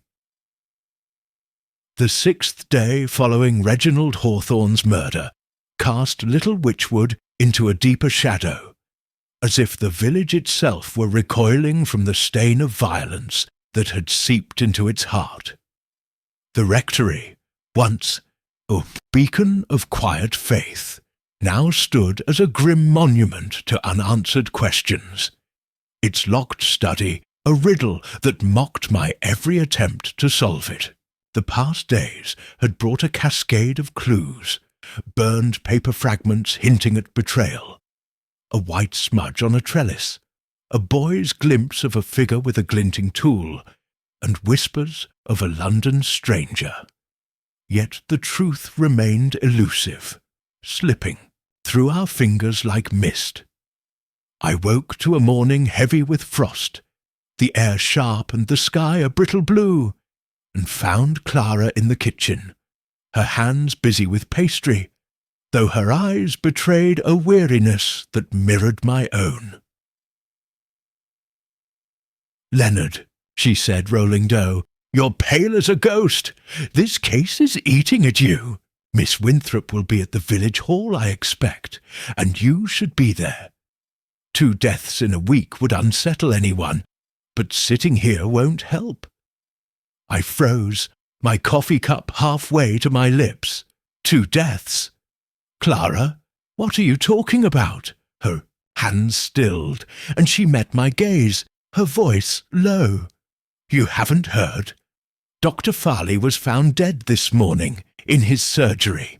They're saying it's suicide, but the village is in an uproar. Jenny came back from the baker's with the news." The shock hit me like a physical blow, and I set the cup down, my mind racing. Dr. Simon Farley, One of our suspects dead. The man whose temper had flared against Hawthorne, whose alibi was vague, whose access to drugs made him a figure of suspicion. Gone? I dressed quickly, my thoughts a jumble, and hurried to the village hall, where I knew Inspector Grayson and Miss Winthrop would be grappling with this new twist. Little Witchwood was awake, its lanes buzzing with villagers exchanging hushed, frantic whispers. The frost crunched underfoot, and the church tower loomed against the sky, its bell silent but heavy with portent. At the village hall, the air was thick with tension, the usual hum of parish business replaced by a grim urgency. Grayson stood at the centre, barking orders to Constable Pike, who was pale and scribbling furiously. A small crowd had gathered. Mrs. Glover from the post office, Tom Harris from the pub, and a few curious locals. But Grayson waved them off, his patience frayed. "Mr. Mayfield," he said, spotting me. "You've heard, I presume? Farley's dead, found an hour ago by his nurse, Miss Carter. Morphine overdose, with a note confessing to Hawthorne's murder. Looks like we've got our man, but I want this airtight." I nodded, stunned, but before I could respond, Miss Eleanor Winthrop appeared, her shawl dusted with frost, her spectacles glinting in the morning light. Her presence was a quiet force, cutting through the chaos like a blade. "Inspector, Mr. Mayfield," she greeted, her voice calm but edged with urgency. "A second death is no coincidence. May I see the surgery? The details will tell us whether this is truly the end of our mystery." Grayson's jaw tightened, but he was growing accustomed to her persistence. "Fine, but don't touch anything. Pike, escort them. And Miss Winthrop, no theories until I've got facts." We followed Pike across the green to Farley's surgery, a neat brick building beside the chemist's shop. The village watched, curtains twitching, and I felt the weight of their scrutiny, as if we were actors in a tragedy they dared not interrupt. The surgery's waiting room was empty, its chairs askew, and Miss Carter, the nurse, sat in a corner, her face blotched with tears. She rose as we entered, wringing her hands. "Oh, Mr. Mayfield, it's awful!" I found him at 7, slumped at his desk. The syringe was there, and that note. I never thought he'd do such a thing. Miss Winthrop's tone was gentle but probing. "Miss Carter, tell us exactly what you saw. Every detail, please." Miss Carter sniffled, her voice unsteady. "Adigirdi" came in early to sort the records. The door was unlocked, which was odd. Dr. Farley always locked it. I found him in his office, head on the desk, the syringe beside him. There was a vial, empty, labelled morphine, and a note in his writing saying, "I killed Hawthorne. I can't live with it." I ran for the constable straight away. Miss Winthrop nodded, her eyes sweeping the waiting room. "Unlocked, you say? And was anything out of place?" Miss Carter hesitated. The back door was ajar, but I thought he'd forgotten to close it. Nothing else seemed wrong except, well, his spectacles were on the floor, as if they'd fallen. We moved. To the office, a small room lined with medical books and a cluttered desk. Farley's body had been covered with a sheet, awaiting the coroner. But the scene was stark. The syringe, the empty vial, and a crumpled note in Farley's precise hand. Miss Winthrop examined the note without touching it, her lips pursing. "The writing is steady, no tremor," she murmured, curious, for a man in despair. And his spectacles on the floor, Farley was meticulous, not one to let them fall.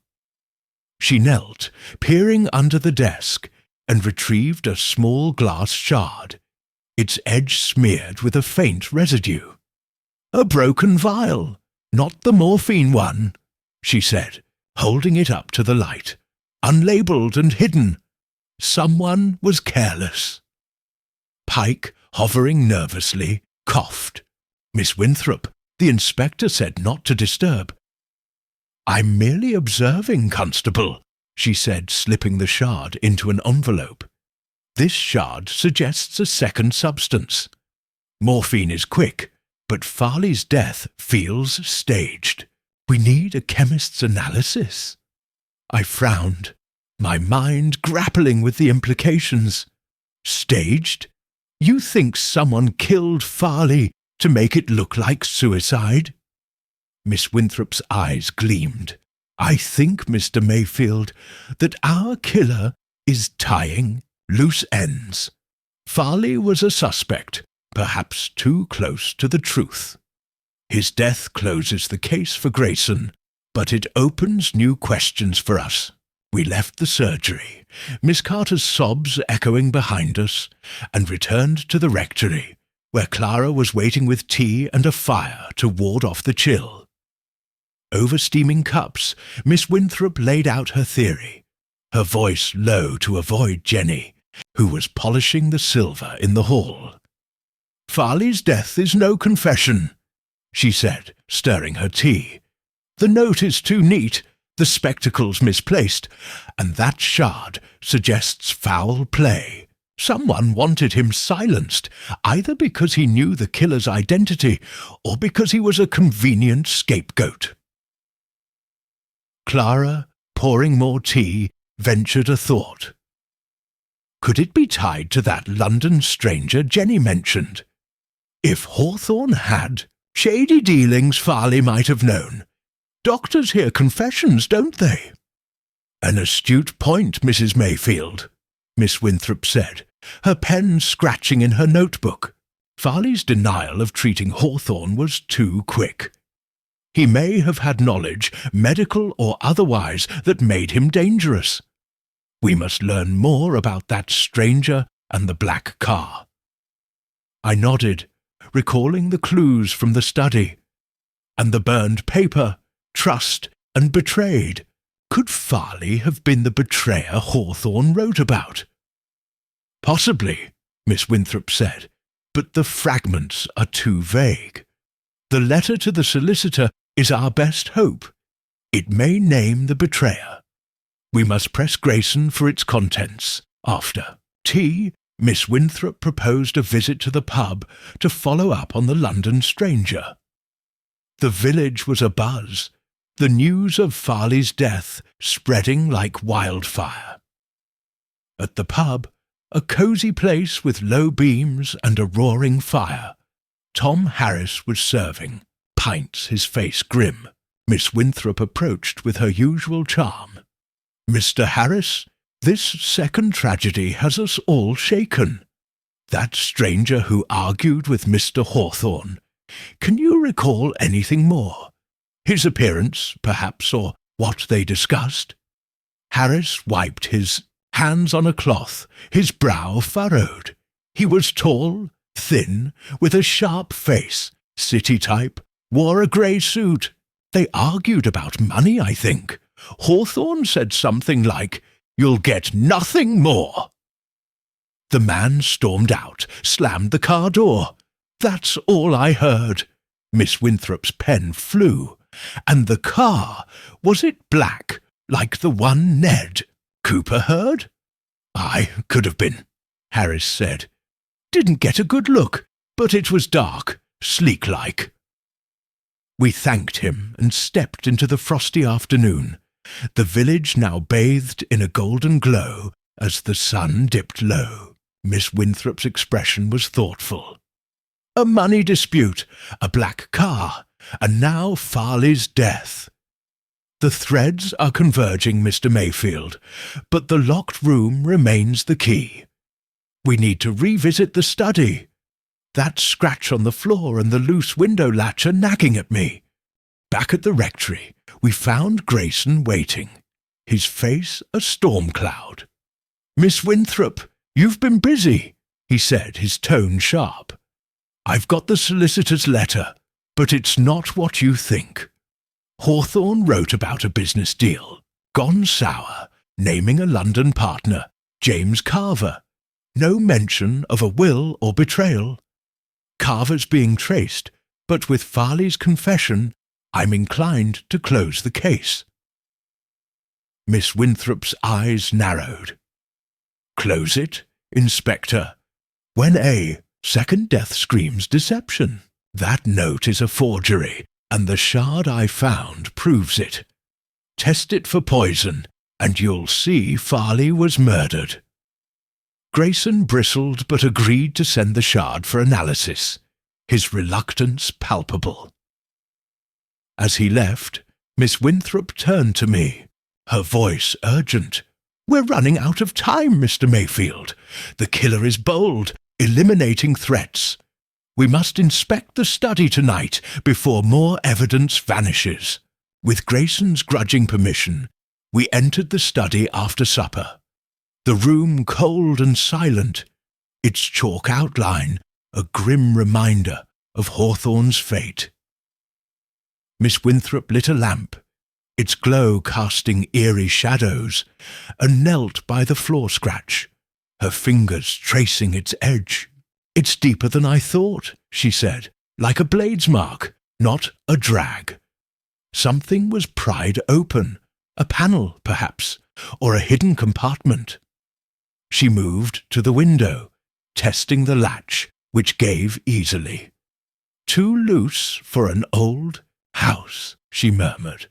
"Someone's hampered with it, but climbing 12 feet without a trace. Unlikely." She paused at the fireplace, sifting the ash again, but found no new fragments.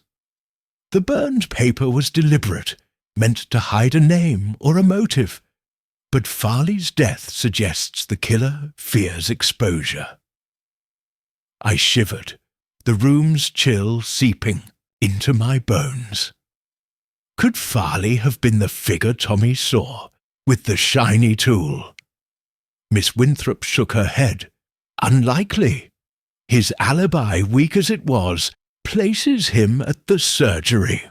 But he knew something, perhaps about Sylvia's bruise, Vance's boots, or Mrs. Brent's brother. His death protects the killer's secret. We left the study, locking it behind us, and returned to the parlour, where Clara was knitting, her needles clicking softly. Miss Winthrop outlined her next steps, her voice resolute. "Tomorrow we visit Mrs. Brent again. Her tea-room's view and her brother's past are too central to ignore. We'll also check Sylvia's river path for clues to her missing hour. And we must learn about James Carver. If he's the London stranger, he's a new player in this game." As I saw her out, the village was cloaked in darkness, the stars hidden by clouds. The rectory loomed behind me, its study a vault of secrets. Miss Winthrop's determination was a light in the gloom, but Farley's death was a warning. The killer was watching, and their next move could be closer than we feared. As I locked the door, the church bell tolled, its mournful chime a reminder that in Little Witchwood death was no longer a stranger. Chapter 8. The Solicitor's Revelation. The 7th day since Reginald Hawthorne's murder dawned with a brittle stillness, as if Little Witchwood were bracing itself for further calamity. The rectory, once a haven of quiet reflection, now felt like a fortress under siege, its locked study a silent witness to secrets that refused to yield. The past week had woven a tapestry of intrigue, burned paper fragments whispering of betrayal, a white smudge on a trellis, a boy's sighting of a figure with a glinting tool, a mysterious London stranger, and now the chilling death of Dr. Simon Farley, staged to look like a suicidal confession. Each clue was a thread in a knot that grew tighter with every tug, and I woke with a heaviness that no amount of Clara's strong coffee could dispel. Clara was in the parlour, sorting hymnals for Sunday, her calm efficiency a stark contrast to my restless pacing. "Leonard," she said, stacking books, "you're wearing a hole in the rug. Miss Winthrop will be expecting you, and you'll do no good fretting here. Farley's death changes everything. Go find out what she makes of it."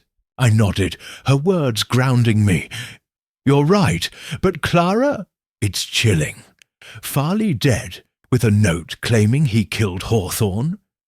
Miss Winthrop says it's a forgery, and that glass shard she found. It's murder, not suicide." Clara's eyes darkened, but her voice was steady. "Then the killer's still out there, and closer than we think. Be careful, Leonard, and take your hat. It's cold." I bundled up against the frosty morning and set out for the village hall, where Inspector Grayson was no doubt wrestling with the new twist in the case. Little Witchwood glittered under a thin layer of frost, its cottages and lanes postcard perfect, yet the beauty masked a growing unease.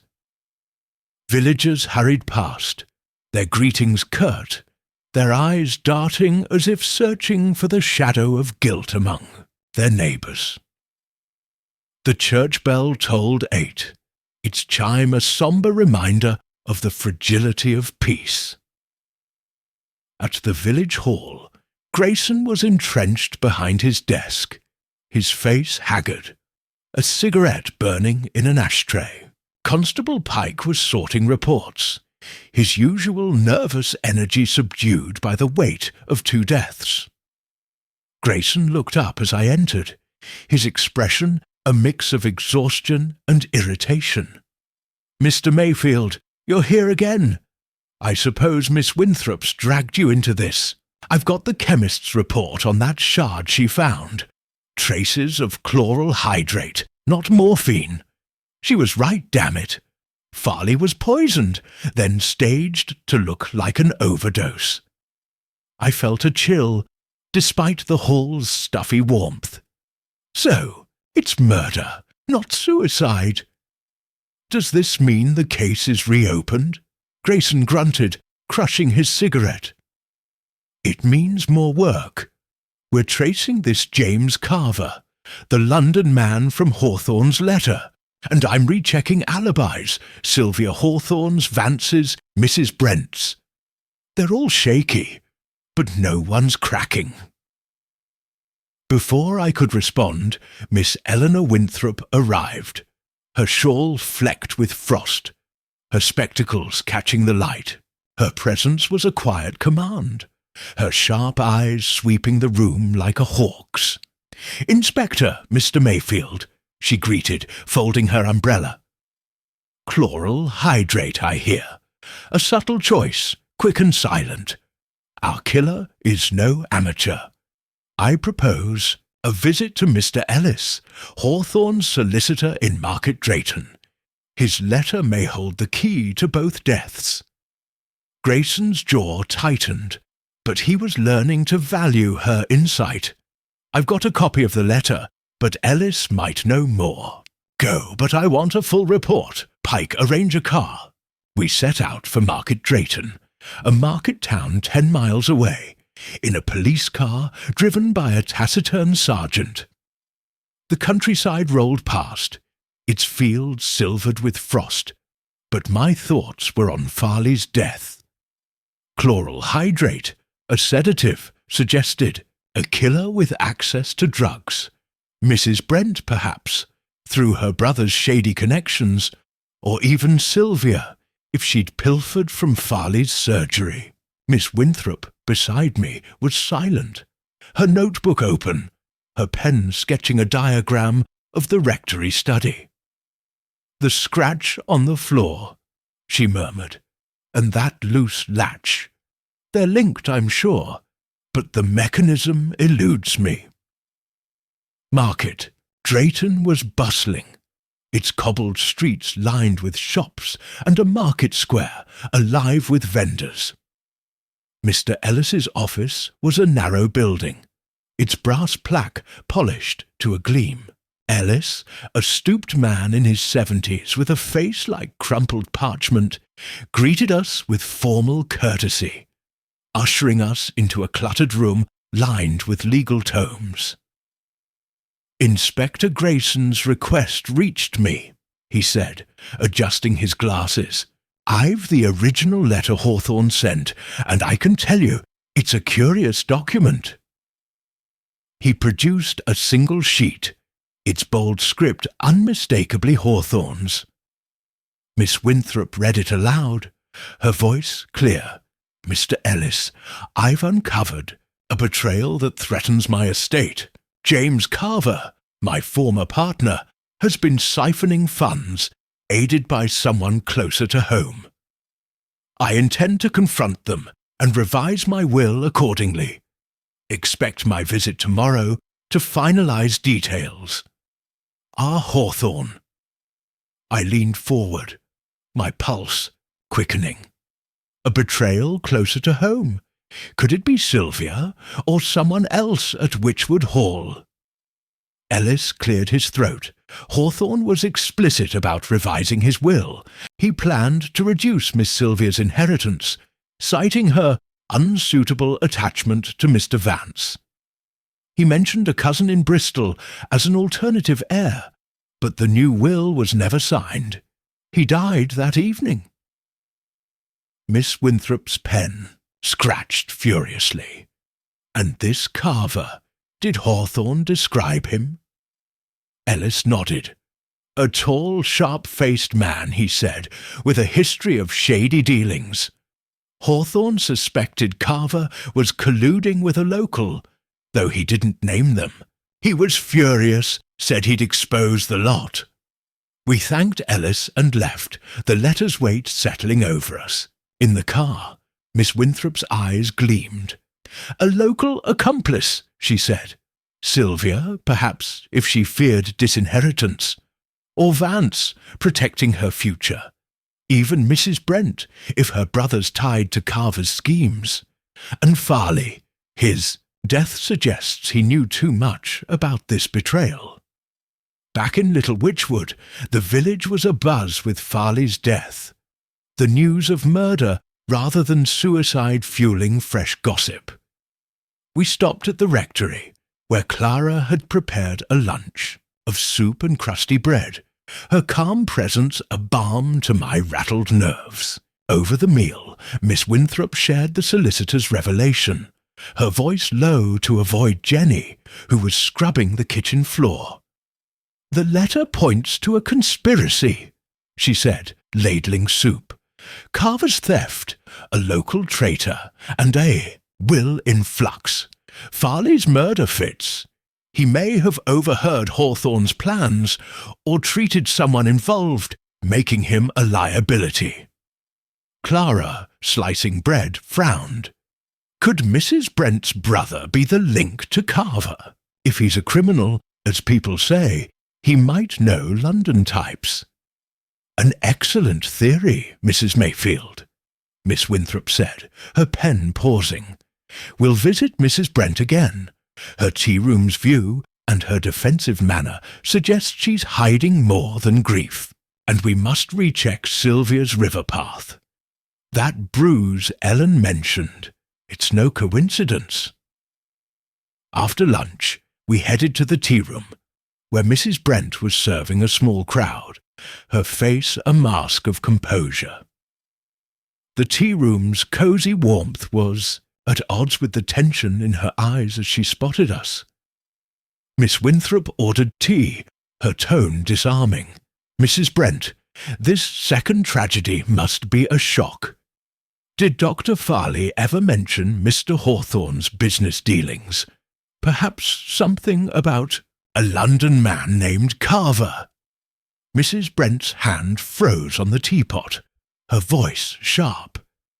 I don't gossip with doctors, Miss Winthrop. Farley kept to himself, and so do I. As for Hawthorne, he was trouble, and I'm not surprised he came to a bad end.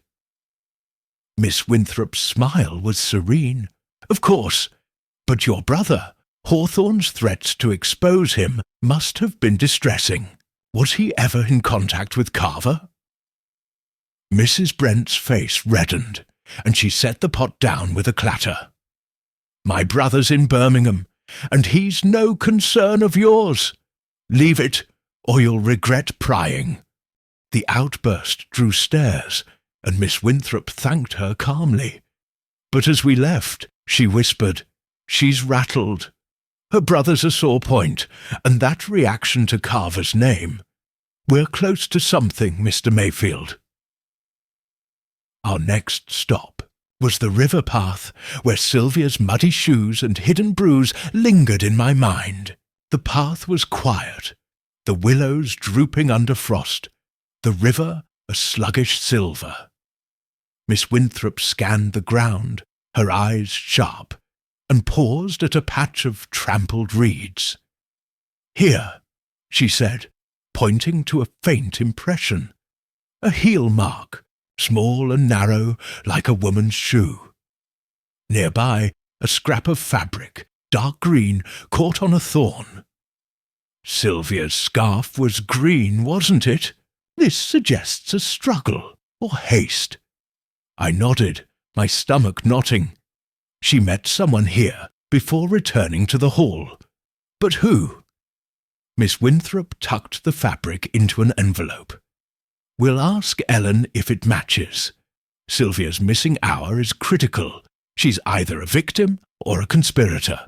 Back at the village hall, Grayson was reviewing the chemist's report, his mood sour.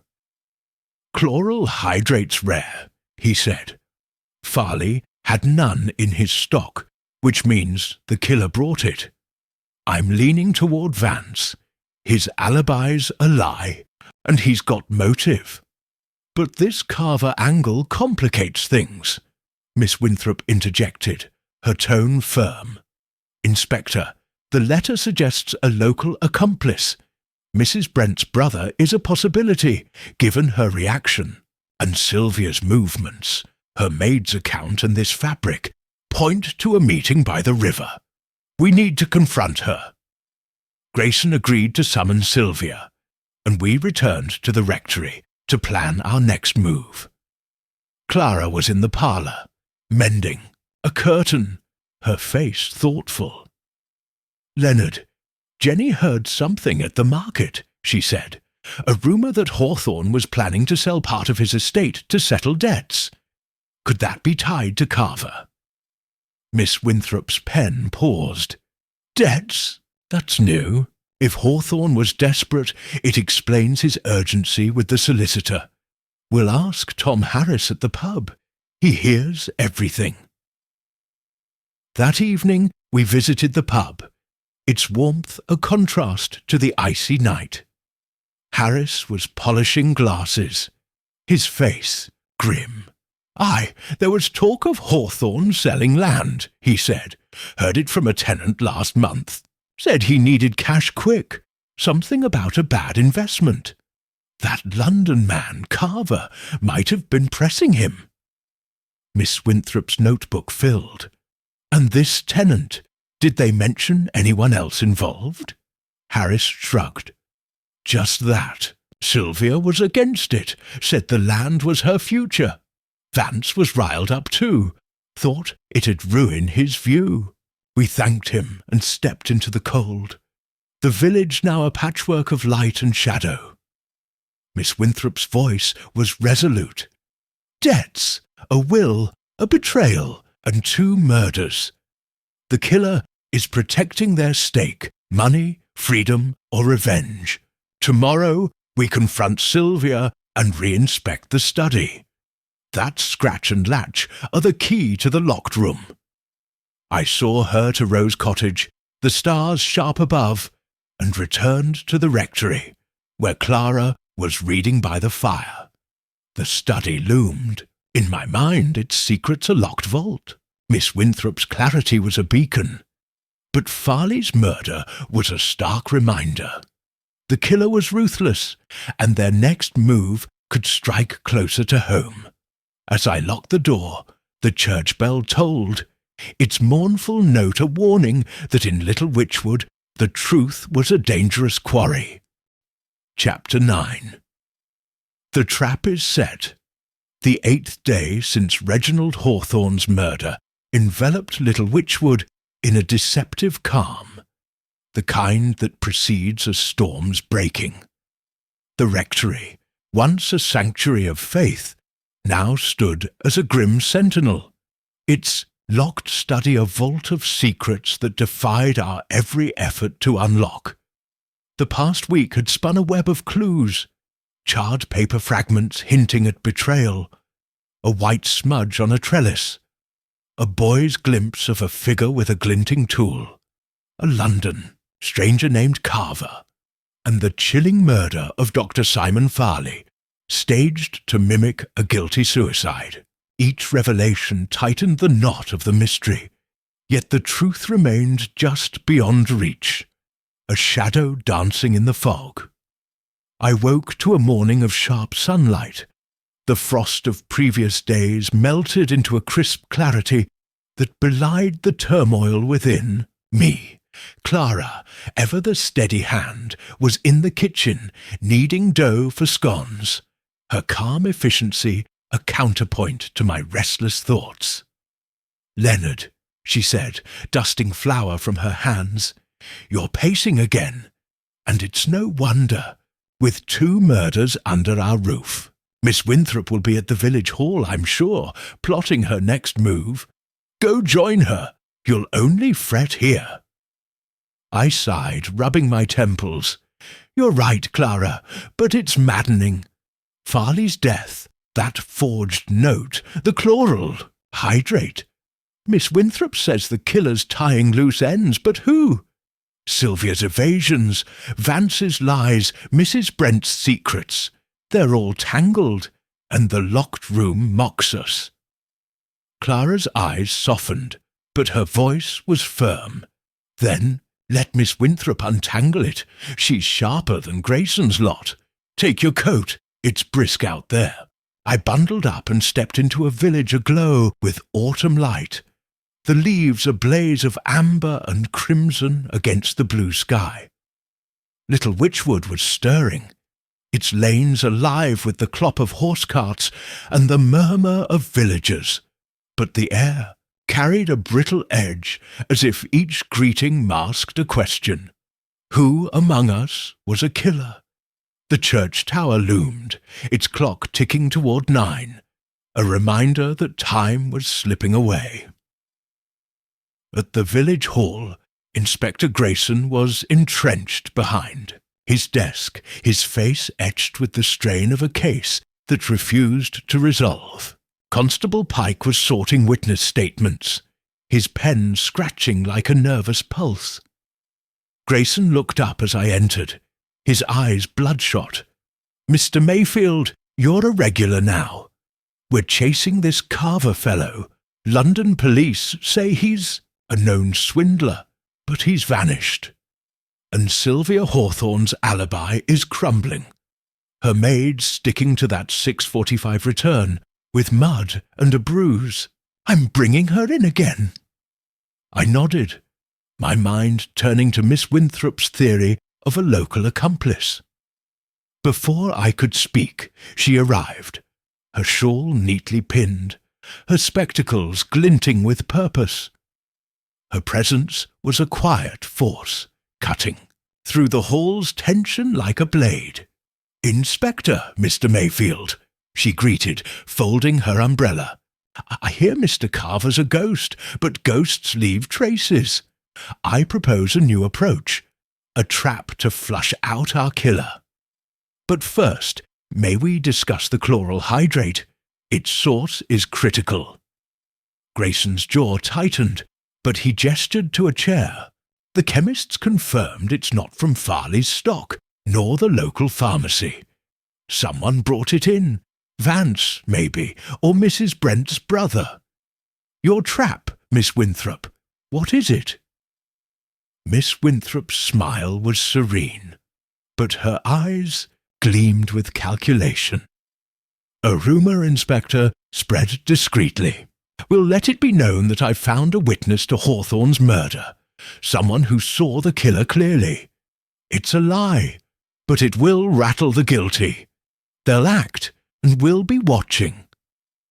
Grayson frowned, sceptical. "Risky. If the killer's as bold as you say, they might come for you." "Precisely," she said, unfazed. "Which is why Mr. Mayfield will watch Rose Cottage tonight, from a safe vantage. If the killer moves, we'll have them."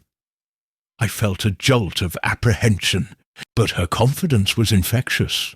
Grayson, after a moment's hesitation, agreed, stipulating that Pike would patrol nearby. "But no heroics, Miss Winthrop. And I want that witness rumour controlled. Use Mrs. Glover. She's the village megaphone." Miss Winthrop nodded, and we set out for the post office to plant the seed. The village was bustling, its green alive with children playing tag, their laughter a stark contrast to the adults' hushed exchanges. At the post office, Mrs. Glover was sorting letters, her eyes bright with curiosity. Miss Winthrop leaned in, her voice conspiratorial. "Mrs. Glover, you must keep this quiet, but I found a witness to Mr. Hawthorne's murder, a clear sighting of the killer. I'm meeting them tomorrow to confirm details. Not a word, mind, until the police are ready."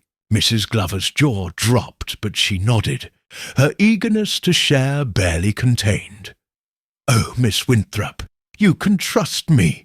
Not a peep." We left, knowing the rumour would spread like wildfire by noon. Our next stop was the tea room, where Mrs. Lydia Brent was wiping tables, her movements brisk, but her face taut.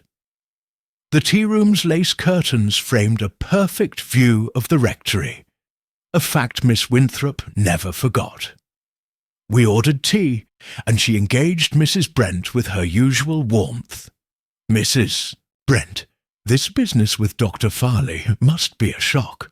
Did he ever seem troubled? Perhaps about Mr. Hawthorne's dealings?" Mrs. Brent's hand tightened on her cloth, her voice sharp. "Farley was a doctor, not a gossip. I barely spoke to him. And I've told you, I saw nothing that evening. Too busy with customers." Miss Winthrop's tone was gentle. "Of course. But your brother, rumours say he knew men like James Carver. Could he have crossed paths with him?" Mrs. Brent's eyes flashed, and she leaned closer. "Leave my brother out of this, Miss Winthrop. He's in Birmingham, and he's no killer. You're stirring trouble where there's none." The outburst drew glances, and Miss Winthrop thanked her calmly. But as we sipped our tea, she whispered, "She's fraying, Mr. Mayfield. That reaction to Carver's name. She knows something, or fears it. Her brother's a key, I'm certain." We left the tea room and walked to Witchwood Hall to speak with Sylvia Hawthorne, whose missing hour and hidden bruise weighed heavily on my mind. The hall's grandeur was dimmed by neglect, its windows dark, its gardens silent. Sylvia met us in the drawing-room, her pale face framed by a green scarf, matching the scrap from the river path, I noted. Her hands trembled as she offered tea, which Miss Winthrop declined. "Miss Hawthorne," she began, "we're close to the truth about your uncle's death. Your walk by the river that evening. Ellen saw mud on your shoes and a bruise under your scarf. Who did you meet?" Sylvia's eyes widened, and she touched her scarf instinctively. I told the inspector I walked alone. The mud was from the path, and there's no bruise. You're mistaken." Miss Winthrop's gaze was steady. "The river reeds were trampled, and we found green fabric, like your scarf. You met someone, Miss Hawthorne, and it's time to tell us who." Sylvia's lips quivered, but she shook her head. "You're wrong. I was alone. Please, leave me be." We left, Miss Winthrop's notebook brimming. "She's lying, but she's terrified," she said as we walked back. "That bruise is real, and the fabric ties her to the river. She's shielding someone, Vance, perhaps, or another." Back at the rectory, Clara had prepared a hearty lunch of shepherd's pie, her calm presence a balm to my nerves. Over the meal, Miss Winthrop outlined her plan, her voice low to avoid Jenny, who was polishing the hall mirror. "The rumour is spreading," she said, spooning peas. "Mrs. Glover will ensure every suspect hears it. Tonight you'll watch Rose Cottage from the churchyard, hidden by the yews. If the killer moves, they'll likely try to silence me, perhaps with chloral hydrate like Farley. Pike will be near, but stay sharp, Mr. Mayfield." I nodded, my throat tight. "And if no one comes, then we've rattled them anyway," she said, her smile grim. "Fear makes mistakes, and our killer is human, despite their cunning." After lunch, we visited Peter Vance's cottage, hoping to gauge his reaction to the rumour. Vance was outside splitting wood, his face set in a scowl. Miss Winthrop approached with disarming charm. "Mr. Vance, the village is abuzz with talk of a witness to Mr. Hawthorne's murder. Have you heard? Someone saw the killer clearly." Vance's axe paused mid-swing, and his eyes narrowed. "News to me, Miss Winthrop. Sounds like gossip. I was in my cottage, like I said. Whoever this witness is, they didn't see me." Miss Winthrop nodded, her gaze lingering on his boots, now clean of white smudge. "Of course. But those repairs at your cottage distemper, wasn't it? Like the trellis at the rectory. Odd coincidence." Vance's jaw tightened, and he resumed chopping. "Coincidence? Nothing. Ask the landlord. I'm done with your questions." We left, Miss Winthrop's voice thoughtful. "He's on edge, and he's cleaned his boots. The rumour's working. He's afraid of exposure." As dusk fell, I prepared for my vigil, my heart pounding with a mix of dread and resolve. Clara, ever practical, packed a thermos of tea and a blanket, her face tight with worry. "Be careful, Leonard," she said, adjusting my scarf. "Miss Winthrop's clever, but this killer's dangerous." I kissed her forehead and set out, the village now cloaked in twilight, its cottages glowing with lamplight. The churchyard was silent, the yews casting long shadows, and I settled behind a gravestone, my view of Rose Cottage clear. Miss Winthrop's windows were lit, her silhouette moving occasionally, a deliberate lure. Pike was stationed in a lane nearby, his presence a faint reassurance. The hours crawled, the cold seeping into my bones, the thermos my only comfort. The village clock struck 11, then midnight, each chime a toll of suspense. Just as my eyelids grew heavy, I saw a figure emerge from the lane, moving stealthily toward Rose Cottage. Clad in a dark coat, they carried a small bottle, its glass catching the moonlight. My breath caught, and I tensed, ready to call out, when the figure paused, glancing around. I shouted, "Stop!" and the figure bolted, dropping the bottle as they vanished into the shadows. I rushed to the bottle, my hands shaking, and saw its label, chloral hydrate. Pike appeared, his torch sweeping the lane, but the figure was gone, swallowed by the night. Miss Winthrop emerged, her face calm, but her eyes blazing. "Well done, Mr. Mayfield," she said, retrieving the bottle with a handkerchief. "The trap worked. This is the same poison used on Farley. Our killer is desperate."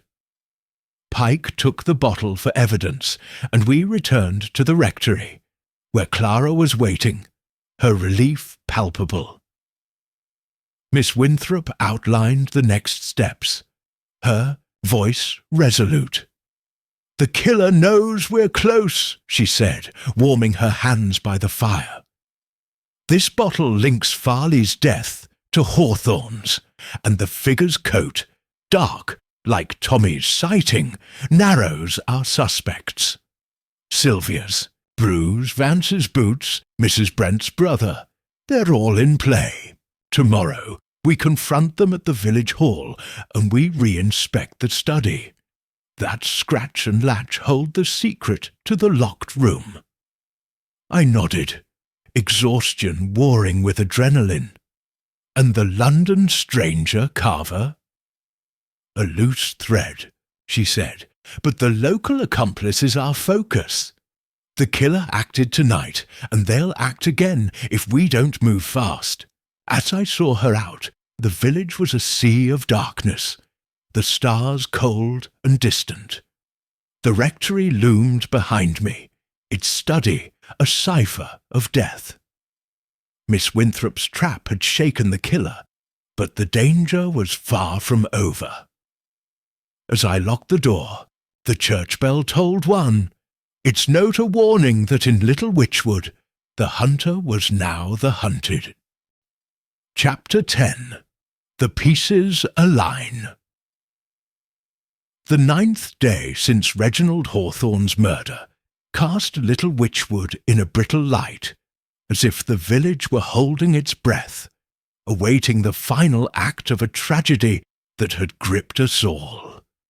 The rectory, once my haven of quiet contemplation, now stood as a sombre monument to the violence that had shattered our peace, its locked study a puzzle that taunted us with its secrets. The past week had woven a labyrinth of clues, charred paper fragments whispering of betrayal, a white smudge on a trellis, a boy's sighting of a shadowy figure with a glinting tool, a London swindler named Carver, the staged murder of Dr. Simon Farley, and the chilling attempt on Miss Winthrop's life the previous night. Each thread tightened the web, yet the killer remained a phantom, their boldness matched only by their cunning. I woke to a morning of pale sunlight, the air sharp with the promise of autumn's end, and found Clara in the parlour, mending a shawl, her steady hands a counterpoint to my restless mind. "Leonard," she said, threading her needle, "you're pale as a sheet. That business at Rose Cottage last night, Miss Winthrop's trap, it's shaken you. She'll be at the village hall, no doubt, and you should be there. This killer's getting desperate, and you need to stay sharp." I nodded, her pragmatism grounding me. "You're right, Clara, but it's chilling.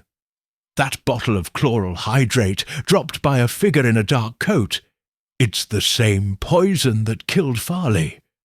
Miss Winthrop's trap worked, but the killer's still out there and closer than ever." Clara's eyes darkened, but her voice was firm. "Then let Miss Winthrop outwit them. She's a match for anyone. Take your scarf. It's cold, and you'll be no use catching a chill." I bundled up and stepped into a village aglow with fragile light, the leaves a fading tapestry of gold and rust. Little Witchwood was awake, its lanes humming with cautious "Greetings," but the air carried a taut undercurrent, as if each villager sensed the noose tightening. The church tower loomed, its clock ticking toward 10, a reminder that time was our enemy as much as the killer. At the village hall, Inspector Grayson was entrenched behind his desk, his face a map of exhaustion, a cigarette smouldering in an ashtray. Constable Pike was cataloguing evidence, his nervous energy palpable as he handled the chloral hydrate bottle from the previous night. Grayson looked up as I entered, his eyes weary. "Mr. Mayfield, you're punctual." That stunt at Rose Cottage, Miss Winthrop's rumour, stirred the pot, all right. The bottle's a match for Farley's poison, but no fingerprints. We're rechecking Sylvia, Vance, and Mrs. Brent, but they're tight-lipped. Any thoughts? I hesitated, my mind turning to the web of clues. The dark coat Tommy saw. And now this figure, it's too similar. Sylvia's bruise, Vance's boots, Mrs. Brent's brother. They're all tied, but the locked room, that's the key. Before Grayson could reply, Miss Eleanor Winthrop arrived, her shawl dusted with morning dew, her spectacles gleaming with purpose. Her presence was a quiet command, her sharp eyes sweeping the hall like a searchlight. "Inspector, Mr. Mayfield," she greeted, folding her umbrella. "The chloral hydrate bottle is a triumph. Our killer is rattled. I propose we gather our suspects tomorrow for a reckoning. But first, let's piece together what we know. The locked room is no longer a mystery. It's a trick, and I'm close to its secret." Grayson's eyebrow arched, sceptical but intrigued. "A trick? You've got my attention, Miss Winthrop. Lay it out." We settled in a corner of the hall, away from Pike's nervous scribbling, and Miss Winthrop opened her notebook, its pages dense with observations. "The murders of Hawthorne and Farley are linked by motive and method," she began, her voice steady. "Hawthorne's death was planned to secure a secret.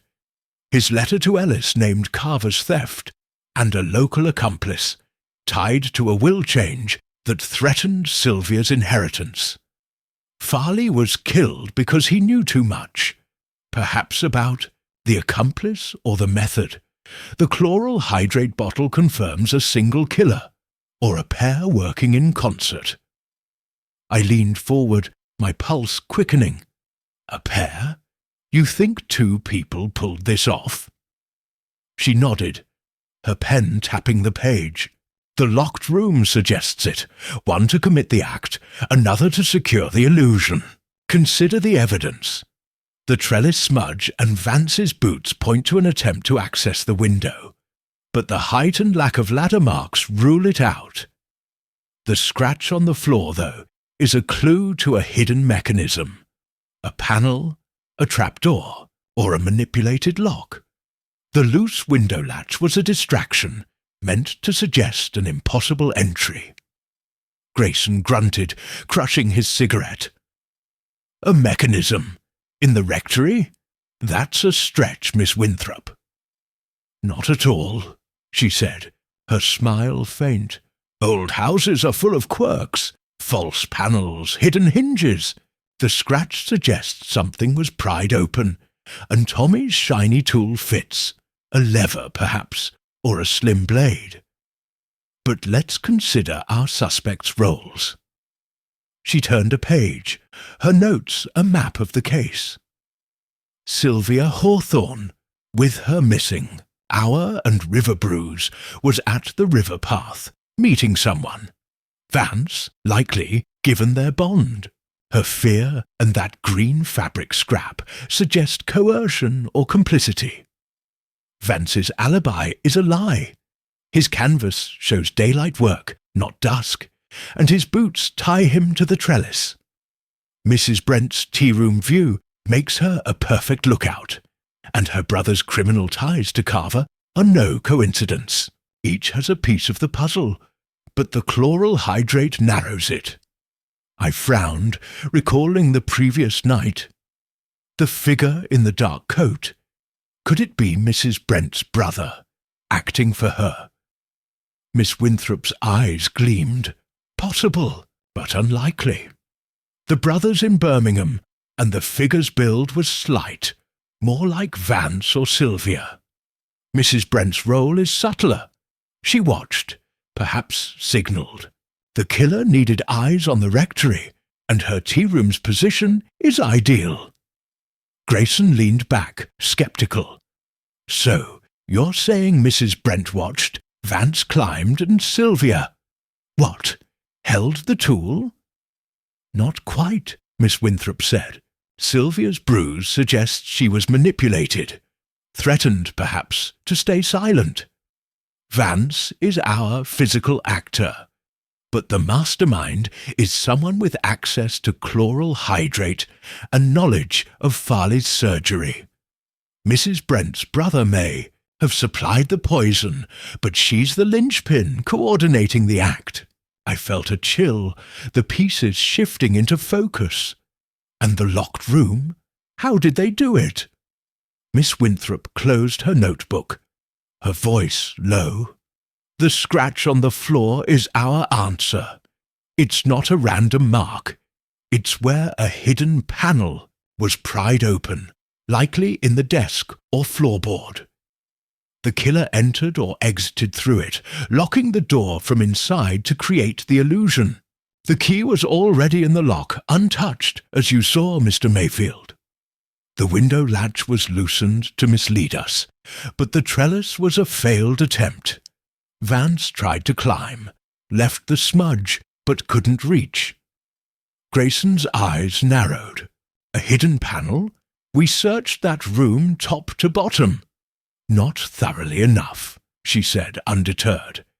Tonight, with your permission, we'll inspect the study again. The scratch will lead us to the mechanism, and the chloral hydrate bottle will tie it to Farley's killer. Grayson agreed reluctantly, and Miss Winthrop proposed a visit to Mrs. Brent's tea-room to gauge her reaction to the rumour of a witness. The village was alive with whispers, Mrs. Glover's gossip having done its work, and every glance seemed to carry a question. At the tea-room, Mrs. Brent was serving a sparse crowd, her face pale, her movements jerky. Miss Winthrop ordered tea, her tone disarming. Mrs. Brent, the village is buzzing with talk of a witness to Mr. Hawthorne's murder. Someone saw the killer clearly. Have you heard anything?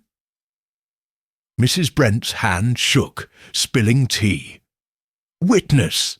I don't listen to gossip, Miss Winthrop. I was here working that evening. I saw nothing. Miss Winthrop's gaze was steady. Of course, but your view of the rectory, you'd have noticed anyone unusual, surely. A figure in a dark coat, perhaps like the one seen last night. Mrs. Brent's lips thinned, and she set the pot down hard. I told you I was busy. Leave me be, or you'll stir more trouble than you can handle. The threat hung in the air, and Miss Winthrop thanked her calmly. But as we left, she whispered, She's cracking, Mr. Mayfield. That fear, it's not just guilt, it's knowledge. She saw something or did something, and the witness rumour has her on edge.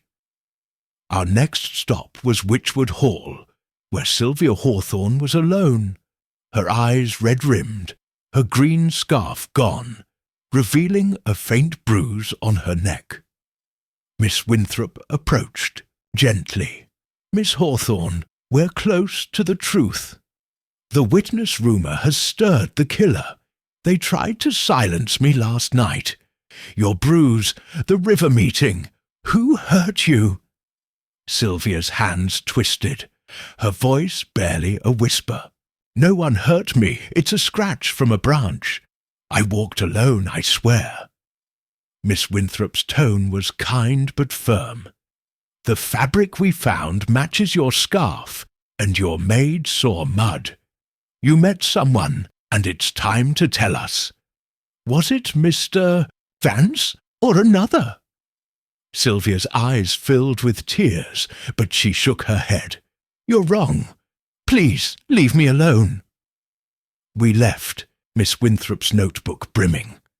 "She's protecting Vance," she said, "but her fear is deeper. That bruise wasn't a branch, it's a mark of force. We'll need Ellen's confirmation."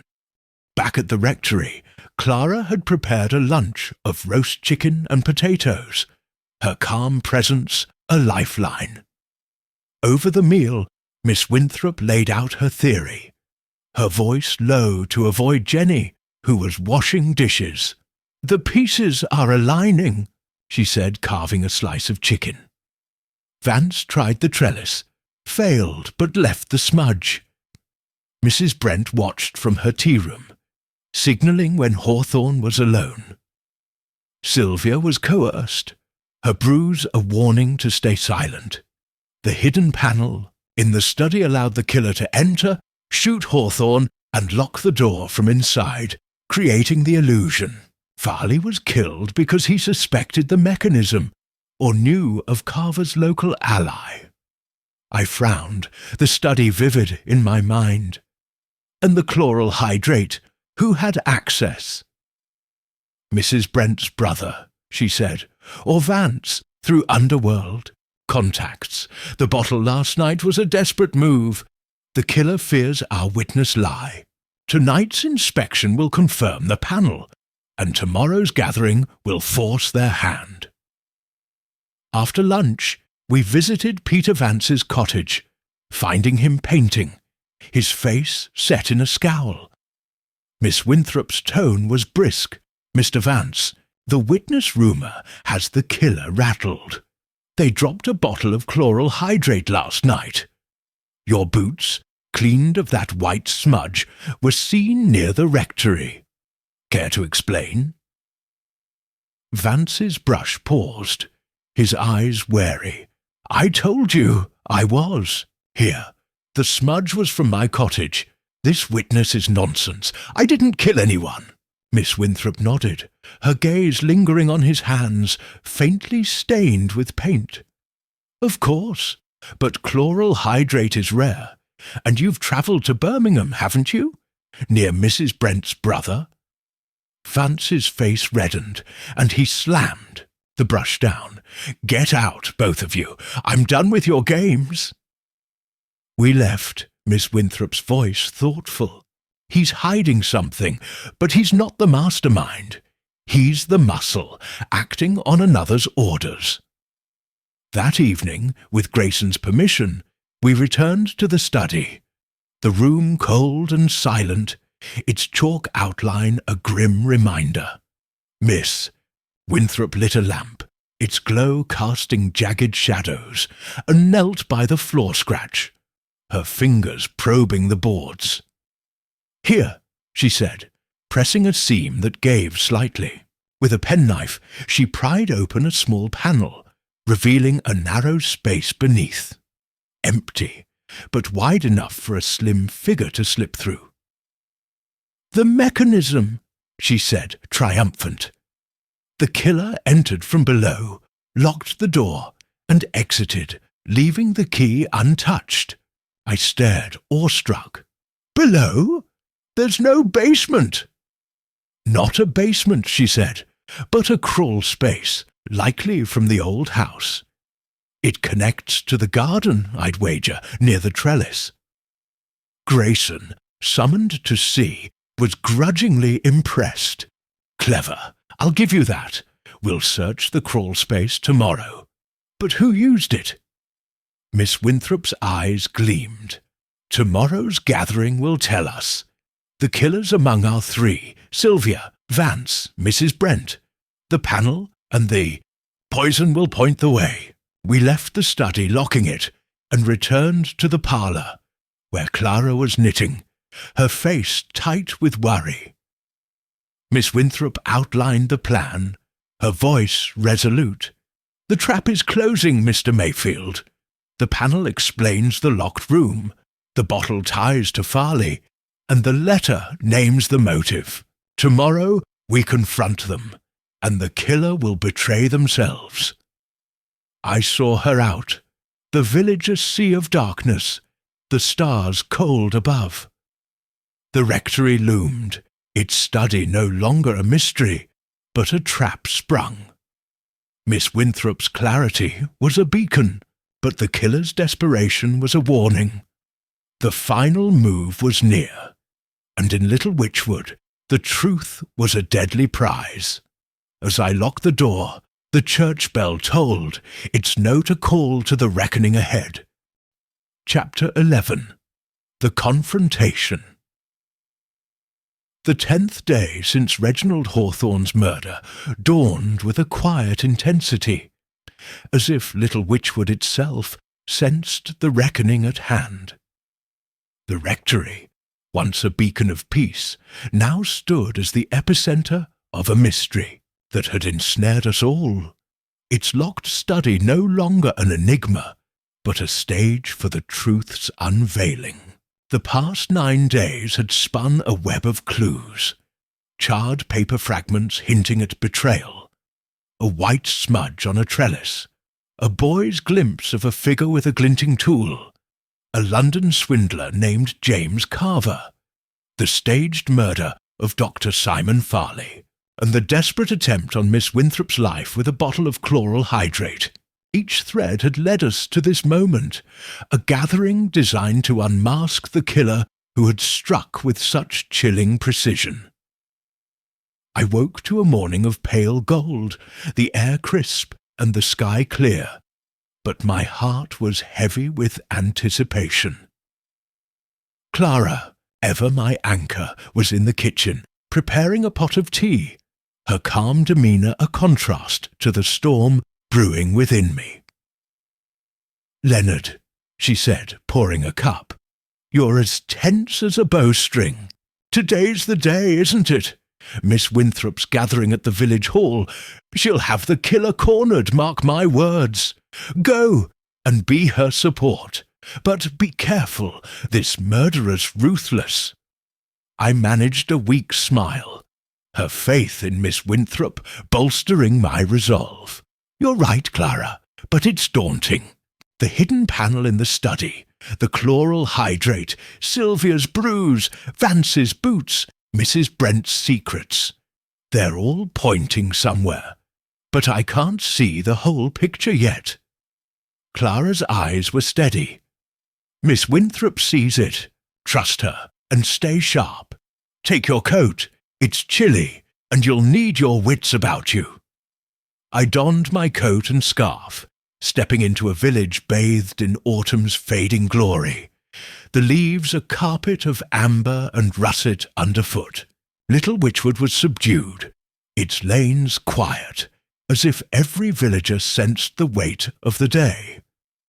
The church tower loomed, its clock striking 10, a solemn call to the confrontation ahead.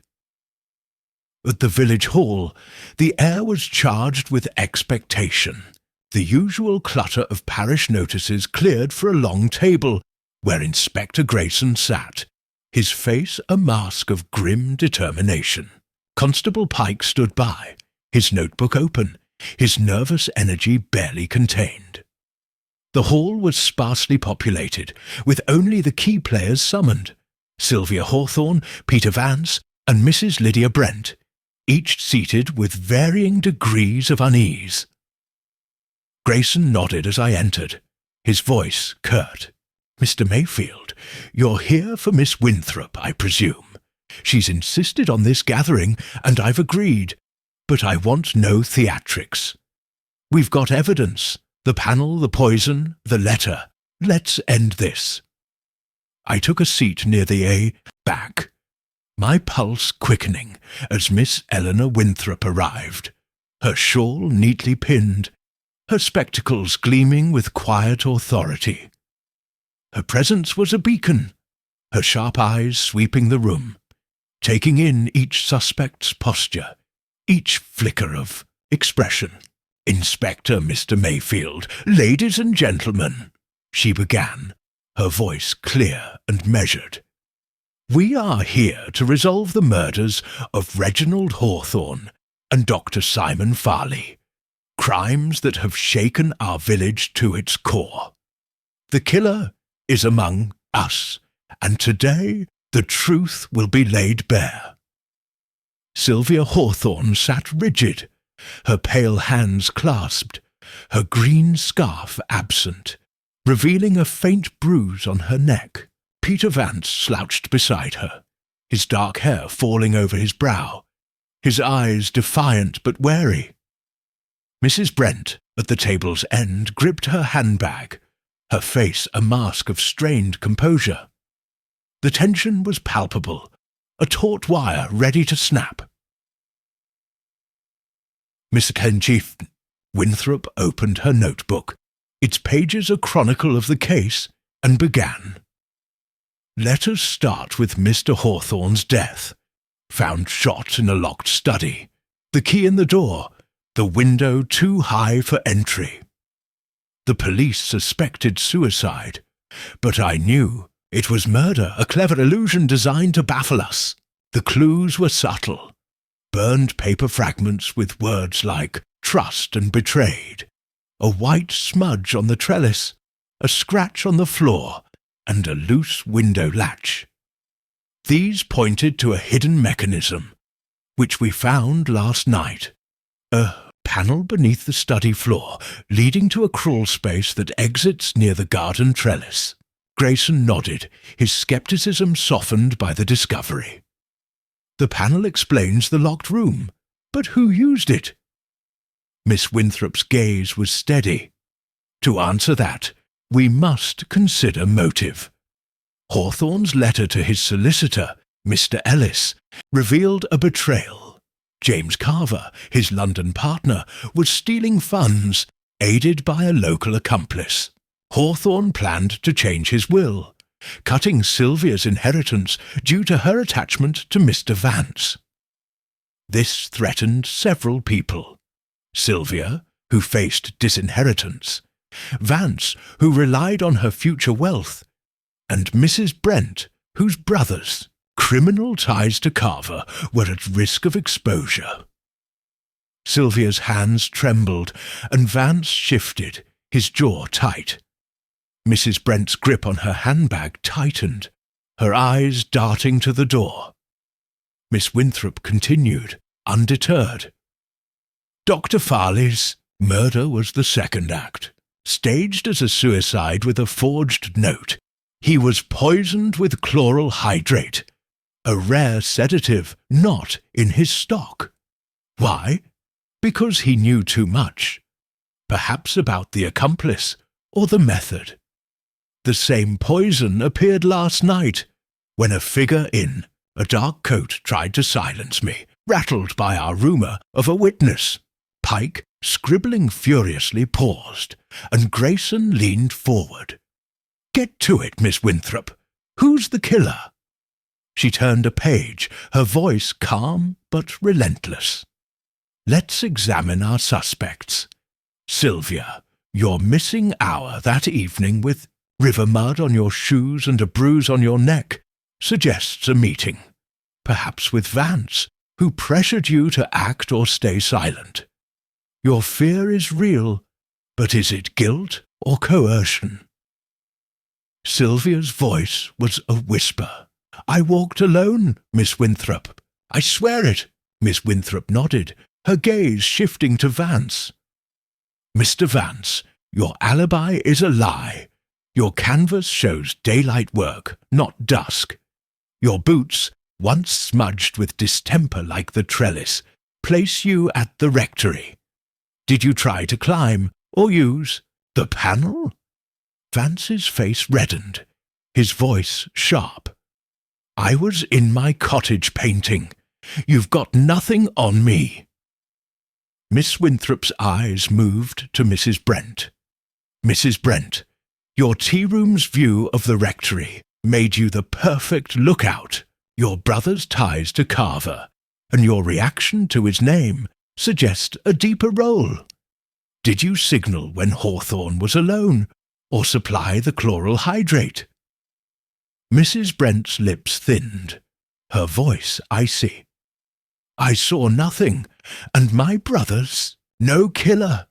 You're fishing, Miss Winthrop." The room crackled with tension, and Miss Winthrop closed her notebook, her voice rising slightly.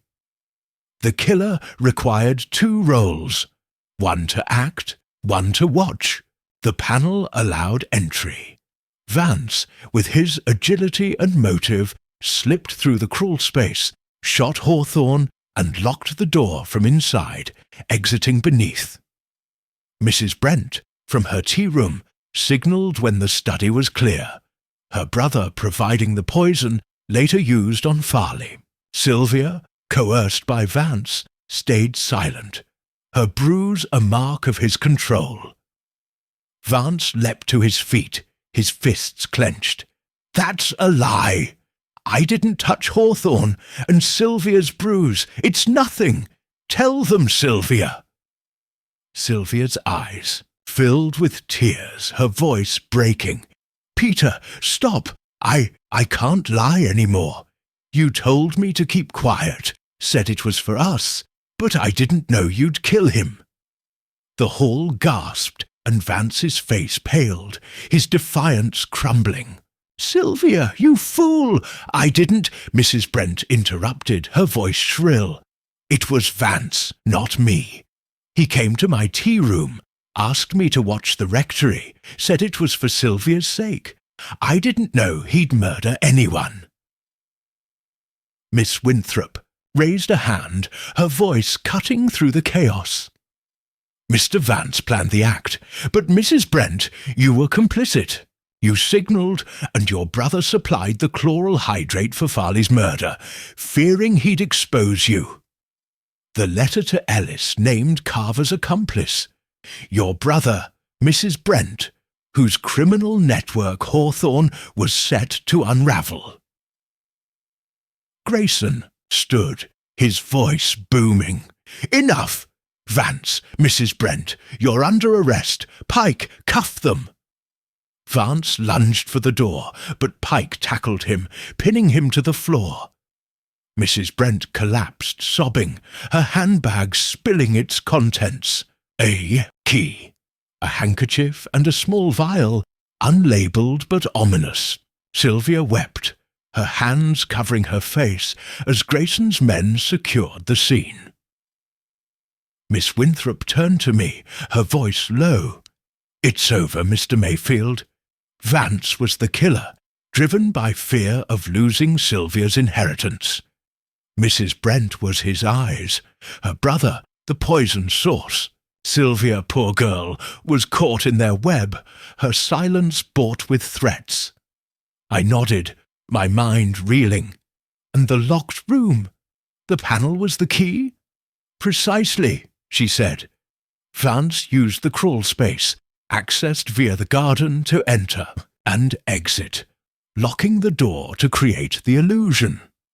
The trellis smudge was a failed attempt, the loose latch a red herring. The scratch marked the panel's edge, pried open with Tommy's shiny tool, a slim blade, likely Vance's. Grayson approached, his tone grudgingly respectful. "You've done it, Miss Winthrop. We'll search Vance's cottage for the blade, and Mrs. Brent's brother is next. But Sylvia, what's her role?" Miss Winthrop's gaze softened. "A witness, not a conspirator. Her bruise and fear prove she was coerced. Let her go, Inspector. She's suffered enough." Grayson nodded, and Sylvia was led away, still weeping, her ordeal far from over. As the hall emptied, Miss Winthrop and I walked back to the rectory, the village now bathed in midday light, its tension easing like a held breath released. Clara met us at the door, her relief palpable. "Leonard, it's done. You've caught them?" I nodded, sinking into a chair. Vance and Mrs. Brent with her brother in the shadows. Miss Winthrop unravelled it all. The panel, the poison, the letter. Over tea, Miss Winthrop recounted the confrontation, her voice calm but triumphant. "The trap we set, the witness rumour, forced their hand," she said, stirring her tea. "Vance's desperation led to the chloral hydrate attempt, and Mrs. Brent's fear of exposure made her crack. The letter named Carver's ally, but it was the study's secret that sealed their fate." Clara, pouring more tea, frowned. "And Carver? The London man?" "A catalyst," Miss Winthrop said, "but not the killer. His theft drove Hawthorne to act, but Vance and Mrs. Brent seized the moment. Carver's likely fled, but Grayson will find him." I leaned back, the weight of the case lifting. "And the burned paper? Trust and betrayed?" "A draft of the letter," she said, "or a note to himself, naming his fears. Hawthorne suspected treachery, but he didn't live to expose it." As we finished tea, Jenny burst in, her eyes wide. "Sir, ma'am, the village is talking. They're saying Mr. Vance confessed in the cells, blaming Mrs. Brent for pushing him. Is it true?" Miss Winthrop smiled, her eyes twinkling. "Gossip, Jenny, is the village's pulse. Let it beat. The truth is out, and justice will follow." Saw her to the door, the village now a patchwork of light and shadow, its heart lighter but scarred. The rectory stood behind me, its study no longer a cipher, but a solved riddle. Miss Winthrop's brilliance had cut through the darkness, but the cost, 2 lives, a village's trust, lingered in my mind. As I locked the door, the church bell tolled noon, its chime a hymn of closure, a promise that in Little Witchwood the shadows would not prevail. Chapter 12. The Reckoning. The 11th day since Reginald Hawthorne's murder brought a tentative peace to Little Witchwood, as though the village, weary from the storm of suspicion and death, was learning to bask in the sunlight of truth. The rectory, once a sanctuary now scarred by violence, stood resolute, its locked study no longer a riddle, but a testament to the resilience of justice. The past 10 days had unfolded like a grim novel, each chapter revealing a layer of deceit. Charred paper fragments whispering of betrayal, a white smudge on a trellis, a boy's glimpse of a shadowy figure, a London swindler's greed, the staged murder of Dr. Simon Farley, and the desperate attempt to silence Miss Winthrop. The confrontation in the village hall had laid bare the culprits, Peter Vance and Mrs. Lydia Brent, with her brother Vincent as their unwitting supplier of poison, and the web of motives that drove them, fear, ambition, and a twisted loyalty. As I woke to a morning of soft light, the scent of autumn leaves drifting through an open window, I felt a quiet relief, tempered by the weight of what we had endured. Clara was in the dining room, arranging a breakfast tray with her characteristic care, her face serene, but her movements deliberate, as if she too were savouring the return of normalcy. "Leonard," she said, setting out marmalade, "you're looking almost yourself again. The village is settling, thanks to Miss Winthrop's cleverness. Will you see her today, or are you finally going to finish that sermon?" I smiled, the first genuine smile in days, her gentle humour a lifeline. "The sermon's nearly done, Clara, but I owe Miss Winthrop a visit." She unravelled the case, Vance's crawl-space trick, Mrs. Brent's signals, the chloral hydrate. I need to understand how she saw what we missed and thank her for bringing us through. Clara poured tea, her eyes warm but searching. "She's a marvel, no question. But Leonard, what of Sylvia? The poor girl's been through hell, caught in their schemes, and that Carver fellow, will he face justice? I sipped the tea, it Damish endu, warmth steadying me. Sylvia's free, though her heart's heavy. As for Carver, Grayson's on his trail. But you're right, Miss Winthrop's the key. I'll call on her this morning. I donned my coat and stepped into a village reborn. The air crisp, the sky a delicate blue streaked with wisps of cloud. Little Witchwood was stirring, its lanes alive with the clatter of milk cans and the laughter of children, a stark contrast to the hushed fear of days past. The church stood sentinel, its spire catching the light, and I paused to check the notice board, noting the hymns for Sunday. Songs of hope, fitting for a community healing. Villagers greeted me with nods, their smiles cautious but genuine, as if testing the ground after a quake. At Rose Cottage, Miss Eleanor Winthrop was in her garden, pruning roses with a precision that mirrored her mind. Her shawl was draped over her shoulders, her spectacles perched on her nose, and her eyes lit with quiet satisfaction as she saw me. "Mr. Mayfield," she said, setting down her shears, "you're a welcome sight. Come, let's have tea and reflect on our little adventure." We settled in her parlour, a cosy room filled with books and the scent of lavender, and she poured tea from a delicate pot, her movements graceful. "You've come to tie up loose ends, I presume," she said, offering a scone. "The case is solved, but questions linger, as they always do." I nodded, cradling my cup. "Miss Winthrop, your clarity saved us. Vance and Mrs. Brent are in custody. Sylvia's cleared. But I need to understand, how did you piece it together? The locked room, the poison, the motives. It was a maze." She smiled, her eyes twinkling behind her spectacles. "Mazes, Mr. Mayfield, are merely paths with too many turns. The trick is to follow the human thread. Greed, fear, love. Let's begin with the study. The locked door was a lie, crafted to mislead. The hidden panel, accessed via the crawl space, allowed Vance to enter, shoot Hawthorne, and exit, locking the door from inside. The key, untouched, was the genius of it.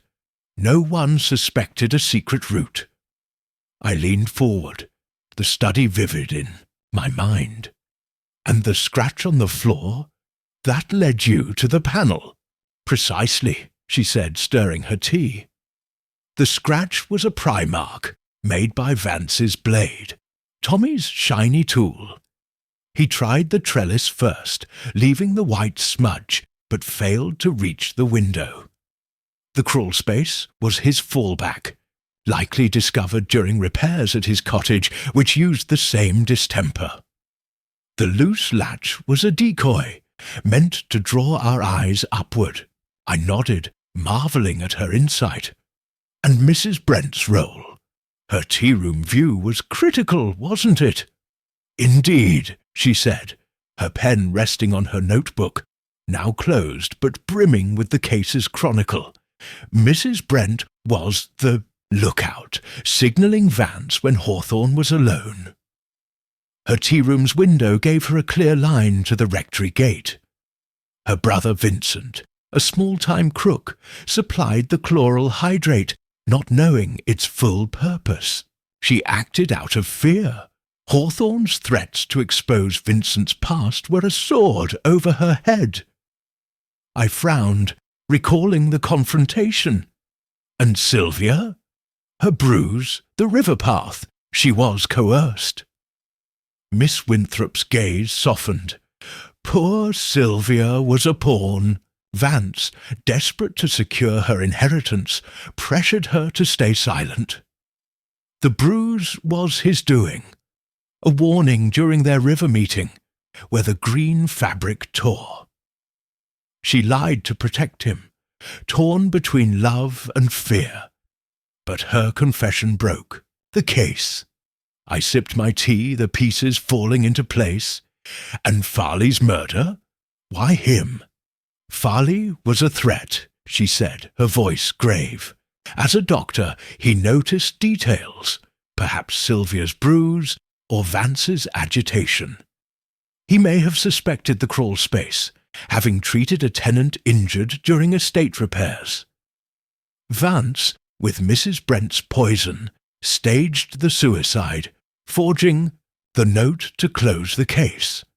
But the chloral hydrate, absent from Farley's stock, betrayed them, as did the misplaced spectacles and broken vial. I shook my head, awestruck. And the letter to Ellis? It named Carver's accomplice? Not explicitly, she said, but it pointed to Vincent Brent, whose ties to Carver were Hawthorne's target. The burned fragments, trust, and betrayed were a draft of that letter, a cry of suspicion Hawthorne never voiced. The killer burned it to hide Vincent's name, but the ashes told their tale. I leaned back, the weight of the case lifting. And James Carver, will he escape? Miss Winthrop's smile was wry. Grayson's London contacts are closing in. Carver's greed sparked the chain. His theft pushed Hawthorne to act, threatening Sylvia's future and Vincent's freedom. But he's a shadow, not the hand that fired the shot. We finished our tea, and Miss Winthrop led me to her garden, where the roses glowed in the morning light. Villages, Mr. Mayfield, are microcosms of the soul, she said, snipping a wilted bloom. Every secret, every sin is known, if you listen. The gossip, Mrs. Glover's whispers, Jenny's pub tales, was the map I followed. People talk, and in their words, the truth hides. I nodded, the village vivid before me. You saw what we couldn't, the human heart behind the crime. She chuckled, her eyes warm. I merely looked, Mr. Mayfield. You saw plenty, in your way. Your rectory was the stage, your faith the anchor. Clara, too, with her sharp questions. She's a detective in her own right. I smiled, thinking of Clara's steady presence. She'll be pleased to hear it, but Miss Winthrop, what now? The village is healing, but the scars remain. Scars fade, she said, her voice gentle. Little Witchwood will mend, as villages do. Sylvia will find her strength, the church will sing, and the rectory will be yours again. As for me, I'll tend my roses and wait for the next puzzle. We parted, and I walked back through the village, its rhythm restored but changed. At the post office, Mrs. Glover greeted me with a flood of questions, her curiosity undimmed. Mr. Mayfield, is it true Mr. Vance confessed? And Mrs. Brent, in tears at the station. Oh, what a to-do! I deflected with a smile, promising details later, and continued to the tea-room, now run by Mrs. Brent's assistant, a cheerful girl named Molly. The window's view of the rectory was a reminder of the crime's mechanics, but the air was lighter, the chatter of customers a sign of life returning. At Witchwood Hall, Sylvia was packing to visit her aunt in Bristol, her face pale but resolute. Mr. Mayfield, she said, her voice soft. Thank you, and Miss Winthrop. I was a fool, but I'm free now. I offered words of comfort, my heart aching for her, and left, the hall's grandeur a hollow echo of its master's tyranny. At the church, I prepared for Sunday, choosing a sermon on redemption, a fitting theme for a village reborn. The organist, Mrs. Turner, was practising, her notes a hymn of renewal, and I paused to listen, the music washing away the last of my unease. Back at the rectory, Clara was in the garden, gathering herbs, her apron dusted with earth. "Leonard," she said, straightening, "you're back, and you look lighter. Was Miss Winthrop as brilliant as ever?" "More so," I said, taking her hand. "She saw the truth in the village's pulse. Gossip, glances, secrets. Vance, Mrs. Brent, Vincent. There, caught, and Sylvia's free. The studies panel was the key, a secret hidden in plain sight." Clara nodded, her eyes warm. "And you, Leonard, will you sleep now, without that study haunting you?" I smiled, squeezing her hand. "I will, thanks to you and Miss Winthrop. The rectory's ours again, and Sunday's sermon is ready. Redemption for all of us." We went inside where Jenny was setting the table, her chatter a welcome return to normalcy. "Sir, ma'am, the baker says Mr. Vance is talking in the cells, blaming Mrs. Brent for the whole thing. Is it true Miss Winthrop caught 'em with a trap?" I laughed, the first in days, and Clara shushed her gently. "Enough gossip, Jenny. Let's have supper and peace." Over a simple meal of stew and bread, I reflected on the case, its lessons etched in my soul. Hawthorne's arrogance, Vance's desperation, Mrs. Brent's fear, Sylvia's silence. They were human flaws, magnified by greed and betrayal. Miss Winthrop's genius lay not in grand gestures, but in seeing the ordinary. The tea-rooms, view the floor's scratch, the village's whispers, and weaving them into truth. The chloral hydrate, the panel, the letter. They were tools, but the heart of the crime was the heart itself, fragile and fierce. That evening, I walked to the churchyard, the village now cloaked in twilight, its cottages aglow with lamplight. The stars were sharp, the air cool, and I stood by the yews where I'd watched for the killer nights before. The rectory stood across the lane, its study window dark, but no longer menacing. I thought of Miss Winthrop's words. People talk, and in their talk lies the truth. Little Witchwood had spoken, and she had listened, guiding us through the shadows. Sunday came, and the church was full. The congregation's faces a mix of relief and curiosity. My sermon on redemption flowed easily, its words a balm for a wounded village. Sylvia was there, her head bowed, and Molly from the tea-room sang in the choir, her voice clear. After the service, villagers lingered, their chatter lighter, their smiles warmer. Mrs. Glover cornered me, eager for details, but I demurred, promising a quiet chat later. Back at the rectory, Clara and I shared tea in the parlour, the fire crackling, the world outside at peace. "Leonard," she said, her hand on mine, "you've come through. The village is whole, thanks to you and Miss Winthrop." "Not me," I said, my voice soft. "Her. She saw the truth in the ordinary and made it extraordinary." As I locked the door that night, the church bell tolled, its chime a hymn of closure, a promise that in Little Witchwood the light would always find a way. The shadow in the rectory was gone, but its lesson endured. In the heart of a village and the heart of a crime, the truth waits, patient and unyielding, for those who dare to seek it.